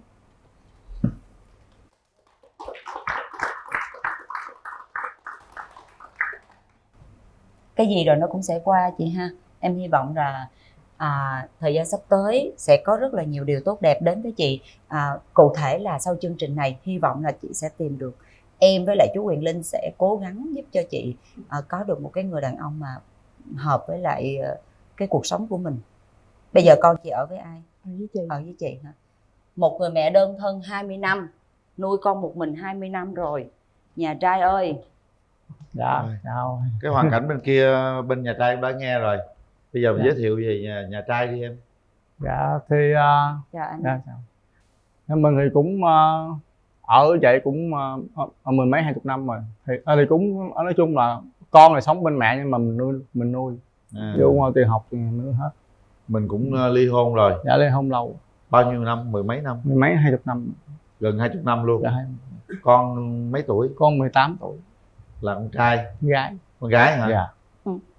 Ly hôn. Gái. Anh ly hôn 20 năm mà con anh Tại lúc có vợ cũng hơi sớm, lúc hai rồi coi lúc 18, 19 tuổi có vợ. Đó là vừa cái trường sớm giờ đúng rồi. Ủa nhưng mà ly hôn 20 năm mà con gái 18 tuổi là sao? Tức là đúng không? con rồi ly hôn. Bây giờ 42 rồi. Ủa? Sao vậy Lan? Ủa chứ cha em bị lát cái gì vậy ta? Tại vì em tưởng đâu là ly hôn 20 năm thì con ít nhất là cũng phải 20 tuổi chứ. Ủa đúng không? Ủa? Đúng rồi, thì con phải lớn hơn tuổi ly hôn.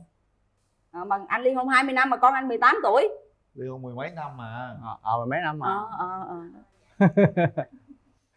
Vậy là anh lát chứ mà em lát. Làm nhớ lộn. Em hết rồi, em tưởng là bị sai cái gì. Anh ơi, trong suốt mười mấy năm, gần 20 năm đó anh có quen mối tình nào không? Cũng có một hai mối tình nhưng mà do nhà xa với lại khoảng cách đó nên là không tiếp tục được nữa. Vậy hả? Dạ. Em thấy cô gái bên kia rất là tội nghiệp. Khi mà đã chịu một cái tổn thương quá lớn từ cái người chồng trước. Rồi những cái mối tình sau đó thì cũng không có một cái kết thúc tốt đẹp. Em hy vọng rằng là anh sẽ là người bù đắp được cho cổ. Bây giờ anh có thể chia sẻ với em về cái mẫu người lý tưởng của anh để gắn kết với anh trong cái cuộc sống còn lại như thế nào không? Người lý tưởng của anh thì nói chung là dễ nhìn, cũng cao khoảng mét 6 trở lại, hơn xíu cũng được, mà hiền được. Chị đẹp lắm, chị bên đó rất đẹp và rất hay hiền. Dạ. Mình nghe cái chuyện đó mà cũng cảm động xíu. Dạ. Anh cái tính nào của người phụ nữ anh không thích? Như là ghen thì ít thì được, mà ghen nhiều quá thì nó như nó làm dạ kiểm soát nhiều quá. Hay là như giả tạo. Những gì nữa không? Chị bên kia thì thích nấu ăn nhưng mà nấu thì cũng không ngon. Nhưng mà không được rồi. Anh không quan trọng chuyện đó. Rồi, okay, vậy là được rồi. Rồi. Con trai mình 18 tuổi. Gái 18 tuổi rồi, mình thì nó ở với mình luôn.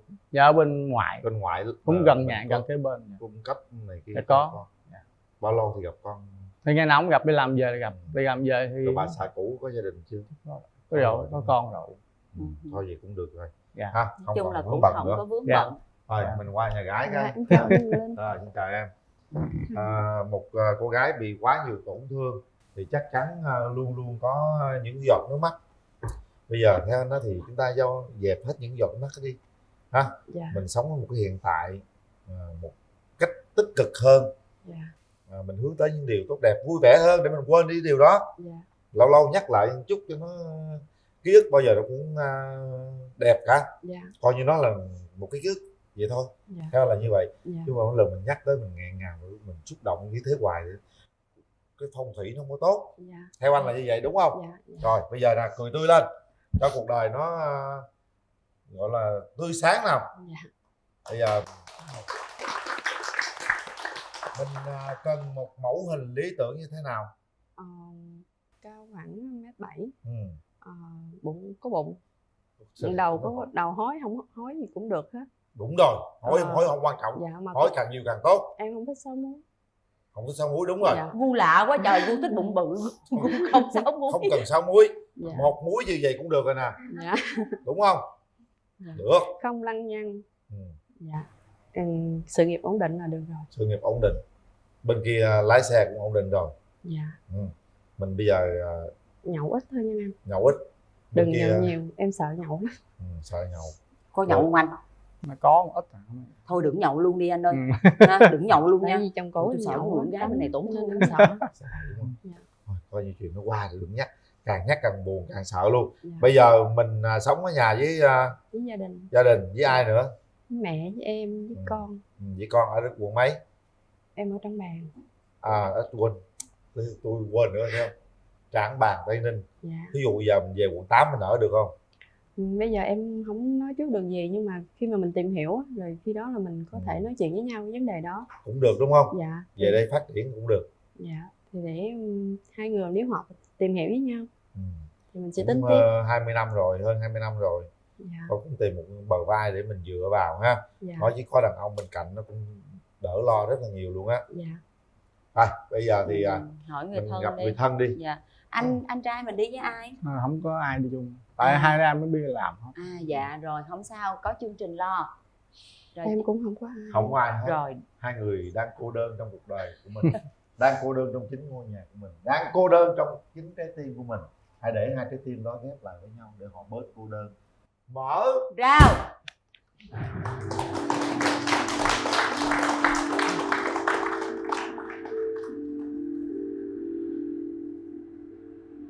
Bắt đầu đi phát. Dạ. Chào Trinh. Anh Linh chừng có quà. Dạ em cũng có món quà tặng cho anh ạ. Phát tặng gì cho bạn gái nó? Dạ đi. bông. Hả? Dạ bông. Bông hả? Mở bông có đẹp không? Cái bông cất vô cái bình. Tại chương trình cái hộp. Nó mở ra cho mọi người thì... Em cầm cho, em cầm cái nắp cho. Rồi. Dạ rồi, em cảm ơn cho mọi người thấy nha. nào. Mình nghiêng qua chị. Dạ. Đây ạ. Đẹp hơn em gái? Dạ. Dạ rất đẹp. Rồi, hai người bắt đầu nói chuyện với nhau đi.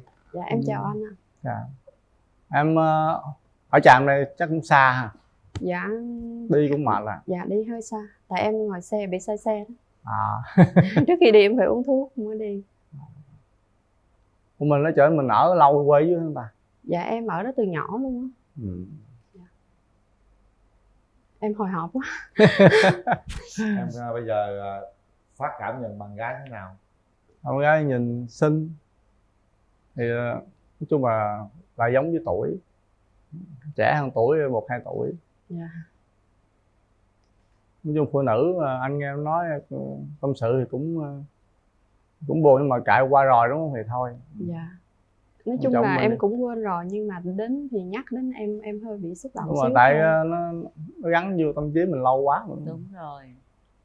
Nhưng mà hơn 20 năm rồi. Dạ. Cho nó qua nỗi buồn đó đi. Dạ. Em quên rồi đó, chứ mà hỏi đến thì em kiểu như là nó trước nó ùa về á. Bây giờ Phát hỏi bạn gái đi.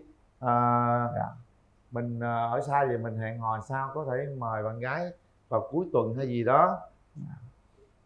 Nhưng mà cuối tuần rồi em có rảnh không ta? Dạ được anh. Ủa rồi con ở với mình đúng không? Ở với em đúng không? Dạ dạ. Ủa rồi mình đi có sao không ta? Dạ con em lớn chưa? Con em 21 tuổi rồi. Vậy không sao. Dạ. Phát có xe riêng mà lên chừng nào cũng được. Dạ. Thật ra đây Trảng Bàng đâu có xa đâu. Nhưng nó là tới Củ Chi là tới rồi. Dạ, Củ Chi lên xíu. Khoảng 70 cây đúng không? 70 cây. Em không rành nữa nhưng mà em thấy gần á, đi em thấy gần. Anh chưa không đến nào có dịp lên trển, không chắc giờ này cũng phải lên thường. Em có. Mỗi lần chở khách lên đó thì ghé thăm. Phát hỏi đi em thích gì, sở thích thì sao? Coi mình có đáp ứng được không? Dạ. Em ví dụ mà sao là tiếng xa hơn được á, ví dụ mà em muốn đẻ nữa hay là sợ nuôi con. Tại anh thì nói chung em nói chứ. Anh nói đi, em đang nghe anh nói. Tại anh thấy là bây giờ thì nuôi con mới khó. Đúng rồi. Nếu mà hai người có con hết rồi, nói chung mà không cần nuôi con thứ ba này kia. Dạ em cũng nghĩ như anh vậy đó. Nên mình cũng lớn tuổi rồi đó, thì nuôi hơi mệt. Đúng rồi. Em nghĩ là như vậy là đủ rồi. Ai cũng đã từng hiểu và từng trải qua rồi, như vậy là quá đủ rồi. Ý kiến của anh giống em cái đó đó. Chung mình có hết mà có con cái hết thì cần bạn bè thì sao tuổi già thôi. Dạ đúng rồi. Dạ em đồng ý với ý kiến của anh cái đó đó. Ủa mà em làm tại nhà không hả ta? Hay là... Dạ em bán online đó. Em bán rồi em đi giao luôn. Ồ, không có người giao hả? Dạ em không có thuê. Tại vì cũng mệt à? Dạ rất mệt luôn, phải nói là rất mệt luôn á. Ủa, nhưng mà vì em xa giao sao mình không kêu ship à? Tại vì em bán từ nào giờ em đi giao khách quen rồi. Giờ mình kiếm người đi giao quá, tôi nói nay sao không đi giao mà kêu người ta đi giao, người ta không chịu. Ủa mà em bán gì ta, là phải quần áo. Dạ. Đúng rồi, tại mình cũng kỹ đúng không? Dạ đúng rồi, em kỹ lắm. Nữa có ảnh về anh chở đi giao. Em cảm ơn. Ủa rồi em ăn uống thì ở nhà tự nấu hả ta? Dạ em đi ở nhà mẹ nấu á, em về cái có đồ ăn. Còn mẹ em nay chắc cũng 80 hả? Dạ không, mới có 6 mấy à. 6 mấy hả? Dạ. Ồ, mẹ nấu đồ ăn luôn cho ăn luôn, sướng vậy. Dạ tại vì em cứ chạy ở ngoài không à. Em được khi nào mà em rảnh á thì em vô, nhưng mà hình như rảnh vô bếp ít lắm. Tại vì em chạy tối ngày luôn á. Ồ. Hay ha. Dầm mưa dải nắng như đó, thức đêm thức hôm nữa. Trời. Bởi vậy em mập không nổi là vậy đó. Không có gì đẹp rồi đâu cần mập. Dạ em cảm ơn anh. Đây hai người tính xem nếu mình bước tiếp một bước nữa mình sẽ sống ở đâu, phát triển kinh tế thế nào. Em nghĩ cái đó để mình tìm hiểu đi, rồi có cái gì mình sẽ thỏa thuận sau. Tại anh thấy khoảng cách cũng gần mà em thấy thành phố Hồ Chí Minh lên Trảng Bàng cũng với lại sợ công việc của em thì ai giao hàng chỗ em nhiều đúng không? Dạ cũng gần, em giao cũng không có xa lắm nữa. Dạ cũng khoảng 30 phút đổ lại, hoặc là 15-20 phút mà không xa lắm. Nhưng mà có cái là đi nó hơi nhiều á, cho nên là nó hơi mệt. Mối, đúng không? Dạ em giao chỗ này vừa xong cái tới chỗ kia, cái tới chỗ nọ. Chịu làm á. Em rất là đam mê về công việc luôn á. Cho em mở không có được. Mà sao bán hàng online giàu? Trời ơi, em thấy cũng đủ ăn đủ mặc thôi. Bây giờ hai người nói về quan điểm hôn nhân gia đình đi. Sống chung mình phải thực hiện cái gì và mình không muốn điều gì xảy ra nữa. Nói hết cho nhau biết, cho hiểu đi. Em là cái thứ nhất là em không thích lăng nhăng. Cái gì em có thể bỏ qua, suy nghĩ có thể bỏ qua, nhưng mà cái tánh lăng nhăng là em sẽ dứt khoát ngay và liền. Và nhậu thì ít thôi, ít càng tốt. Dạ. Em chỉ vậy thôi. Anh thì cũng gần giống em vậy. Nói chung nào mà phải lâu gặp bạn là phải vài ly, mà anh thì anh cũng kiềm chế được phần đó, không nói nào. Dạ. Tại em rất là sợ nhậu nhiều, em rất là sợ luôn. Em nhìn người nhậu nhiều em sợ lắm. Những người nhậu nhiều quá cái đầu nó bị hết kiểm soát rồi, nó bị vậy. Dạ. Nên là không chế được phần đó. Dạ. Còn ví dụ mà nói em nhiều quá. Rồi bây giờ ví dụ hai anh chị đến với nhau thì mình sống ở đâu? Mình sống ở Tây Ninh hay là mình sống ở quận 8? Cái đó chắc nó sao hồi nãy Trinh hồi nãy chị Trinh cũng có nói rồi đúng không? Ở đó cũng hơi khó à. Ở đó cũng muốn hòa hợp cũng phải cần hết thời gian, đúng rồi. Tại cuộc 7-80 cây á. Hay là công việc của Trinh thì cũng làm ở trên đó, rồi chuyển xuống đây thì cũng không được. Còn mình thì chạy ở quận Nhất, quận 2 chuyển trên đó, rồi sáng thì chạy xuống đây cũng hơi xa. Thế đó để coi lại. Thật ra thì cũng không khó đâu, như chị Trinh thì chị làm online mà. Nên là giao hàng bán ở được, đâu cũng ở đâu cũng được. Dạ, thí dụ có khách ở Tây Ninh là khách quen á, thì nhờ ship thì được. Mình giao cho ship, bây giờ có nhiều cái đơn vị vận chuyển mà. Dạ. Em thấy hai anh chị vẫn còn hơi ngại nhau vậy, điều gì đó chưa có thông được. Ông Mai ông tới đây. Thấy không thông điều gì nói đi. Nói luôn. Thì đó, hai anh chị em thấy vẫn còn hơi ngại ngại nhau về vấn đề gì đó, thì không biết là ở chị Trinh có còn ngại cái vấn đề gì nữa hay không? Thì chị có nhiêu chị nói hết rồi đó. Vậy Chị hả? bày tỏ ra hết rồi đó. Trinh thì chị hiền á, thật ra chị sống cũng khép kín lâu rồi, khép trái tim mình cũng lâu lắm rồi, 20 mấy năm rồi. Ở đây thì Phát á, đi thường xuyên giao tiếp nhiều hơn, thì Phát có thể mạnh dạn hơn chút xíu. Anh nghĩ rằng là Phát nên chủ động nhiều hơn với người phụ nữ này, có thể giúp họ mở lòng mình ra, mở cửa trái tim mình ra lại. Phát thấy rằng là nếu như mình lấy nhau thì em có gọi là bạn này có thể về nhà ở nhà em được hay không, và có thể làm được cái công việc gì hay không, ví dụ đâu. Ví dụ mà nếu mà em được về nhà anh thì càng tốt, còn nhà thì ba đứa em thì nó dễ lắm, không sao. Lời hồi của họ nói chung mà nhà truyền thống dễ thì đó giờ không có bắt buộc ai làm gì. Đâu có làm dâu đâu sợ, đúng không? Đúng rồi, ví dụ như là Trinh với con Trinh về ở luôn được không? Thì đó cũng được, cho mình sắp xếp thôi. Đó, em phải nói quan điểm, bởi vì Trinh vẫn còn con của Trinh nữa. Đúng rồi, thì cái đó là do mình sắp xếp thôi. Sắp xếp được không? Ví dụ như được hay không? Được, thì đúng không? Thể ở chung nhà mà thì cũng dễ thôi. Đó, thật ra con của Trinh cũng lớn rồi. Đúng rồi, thì nó không, em nghĩ chắc không lo phần đó. Không có lo phần đó. Mình phải nói rõ nhau hết những cái điều đó ha. Bây giờ thì nếu mà mình tiến tới hôn nhân á, thì khoảng bao lâu mình có thể đến với nhau được? Chắc khoảng 2 năm 6 tháng. Chắc khoảng 6 tháng.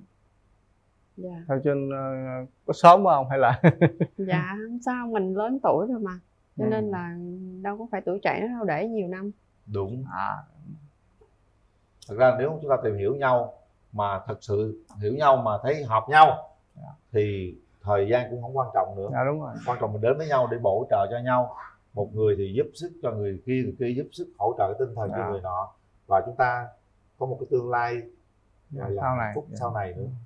Còn nếu chuyện sinh con cái thì thật ra đúng trời cho rồi. Nếu mà tình yêu đủ thăng hoa thì bạn vẫn sinh được mà. Nhiều khi nói vậy chứ về có con chưa. Đúng rồi. Rồi bây giờ Phát tiến đến cô gái đi.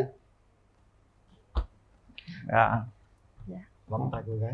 Cho mình nắm tay. Rồi Phát nói tất cả những suy nghĩ của mình với Trinh. Thì nãy anh nghe chuyện em cũng buồn nhiều, nên mong sao này nói chung bỏ được bỏ qua. Còn ở trường tới nếu mà tụi mình tiến sâu tiến xa hơn thì ok, thì anh sẽ không có lặp lại mấy người trước để cho em suy nghĩ nhiều. Dạ em cảm ơn anh. Để hát một bài nào đó tặng cho Trinh đi. Mùa xuân vừa đến, hoa về trên những bàn tay, và em lại đến thay màu áo mới vì anh. Tình yêu tìm thấy nguyên quen sao đêm bão sông, giữa hoang tàn lãng quên, nơi cuối đường có em riêng chờ đợi anh. Sao Những gì nói về quan điểm hôn nhân gia đình, những cái gì mà bộc bạch về suy nghĩ của họ đã nói hết cho nhau nghe rồi. Vấn đề còn lại là mình sẽ quyết định. Bấm nút thì có bấm nút. Bấm nút là chúng tạo điều kiện hẹn hò với nhau, tạo điều kiện chúng ta tiến xa hơn, tạo điều kiện chúng ta hiểu nhau để về chung một nhà. Còn nếu như chúng ta cảm giác đây không phải là một nửa mảnh ghép của mình không cần bấm. Để tay vào nút bấm đi Phát. Em rất mong là hai anh chị sẽ cho nhau cơ hội, bởi vì chúng ta đã có quá nhiều cái tổn thương và quá nhiều cái mất mát rồi. Thôi thì bây giờ gặp nhau ở trên sân khấu này nó cũng là một cái duyên, một cái định mệnh, thì chúng ta hãy cho nhau cơ hội để mà bù đắp lại cho nhau những cái gì mà đã mất. Hai anh chị sẽ quyết định sau 3 tiếng đếm của Ngọc Lan nha. 1, 2, 3. Hết thời gian. Bấm không vô.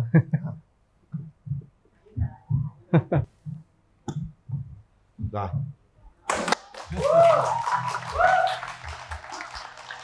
Bấm hoài nó không chứ đâu. Cái chừng bấm nó cũng trục trặc nữa đó. Chính thức hai bạn này hò với nhau rồi đó. Bấm tay nhau đi. biết là nói Cảm giác gì nói cho Trinh nghe đi. em cảm giác làm sao? Dạ em giờ hồi hộp quá. Không thì đến đây ai cũng hồi hộp không? Dạ. Tụi anh cũng run mà ít hơn xíu. Dạ. Thôi thì cũng như hai mình có cơ hội đứng phía xa hơn không? Thì mong sau này sẽ tốt hơn những lần trước. Dạ em mong anh nói được sẽ làm được. Anh nói được. Nhớ nha anh. Tại vì em đã bị một lần rồi, cho nên là em rất là tin tưởng chương trình, cho nên là hôm nay em đến đây thì cơ hội của mình thì em sẽ cho một lần nữa. Nếu như không chắc em không biết sẽ như thế nào. Ra em hiểu trên đó thì em cứ an tâm. Đừng bi quan vào cuộc sống nhé. Đúng rồi chị. Hãy lạc quan lên. Cuối đường hầm luôn là ánh sáng. Xung quanh chúng ta rất là nhiều điều tốt đẹp, đâu đó vẫn còn nhiều điều chưa tốt đẹp, thì mình cố gắng hoàn thiện điều đó và đừng nhìn vào những cái điều chưa tốt đẹp, hãy nhìn vào những điều tốt đẹp để sống nha. Dạ em cảm ơn anh. Chúc hai bạn sớm hiểu nhau, yêu nhau và đi đến hạnh phúc. Chương trình có một số phần quà tặng dành cho anh chị. Chưa còn lạnh. Em rất là run. Đây là sản phẩm ABT, nước rửa tay, nước rửa chén, nước lau sàn của Quyền Linh sản xuất. Vừa bán vừa cho, vừa tặng. Bán không được thì cho không được thì cất không được thì xài. Sử dụng xong bữa nào ra chợ mua ủng hộ. Đây là bộ son do thép Vina QA gửi tặng cho chị.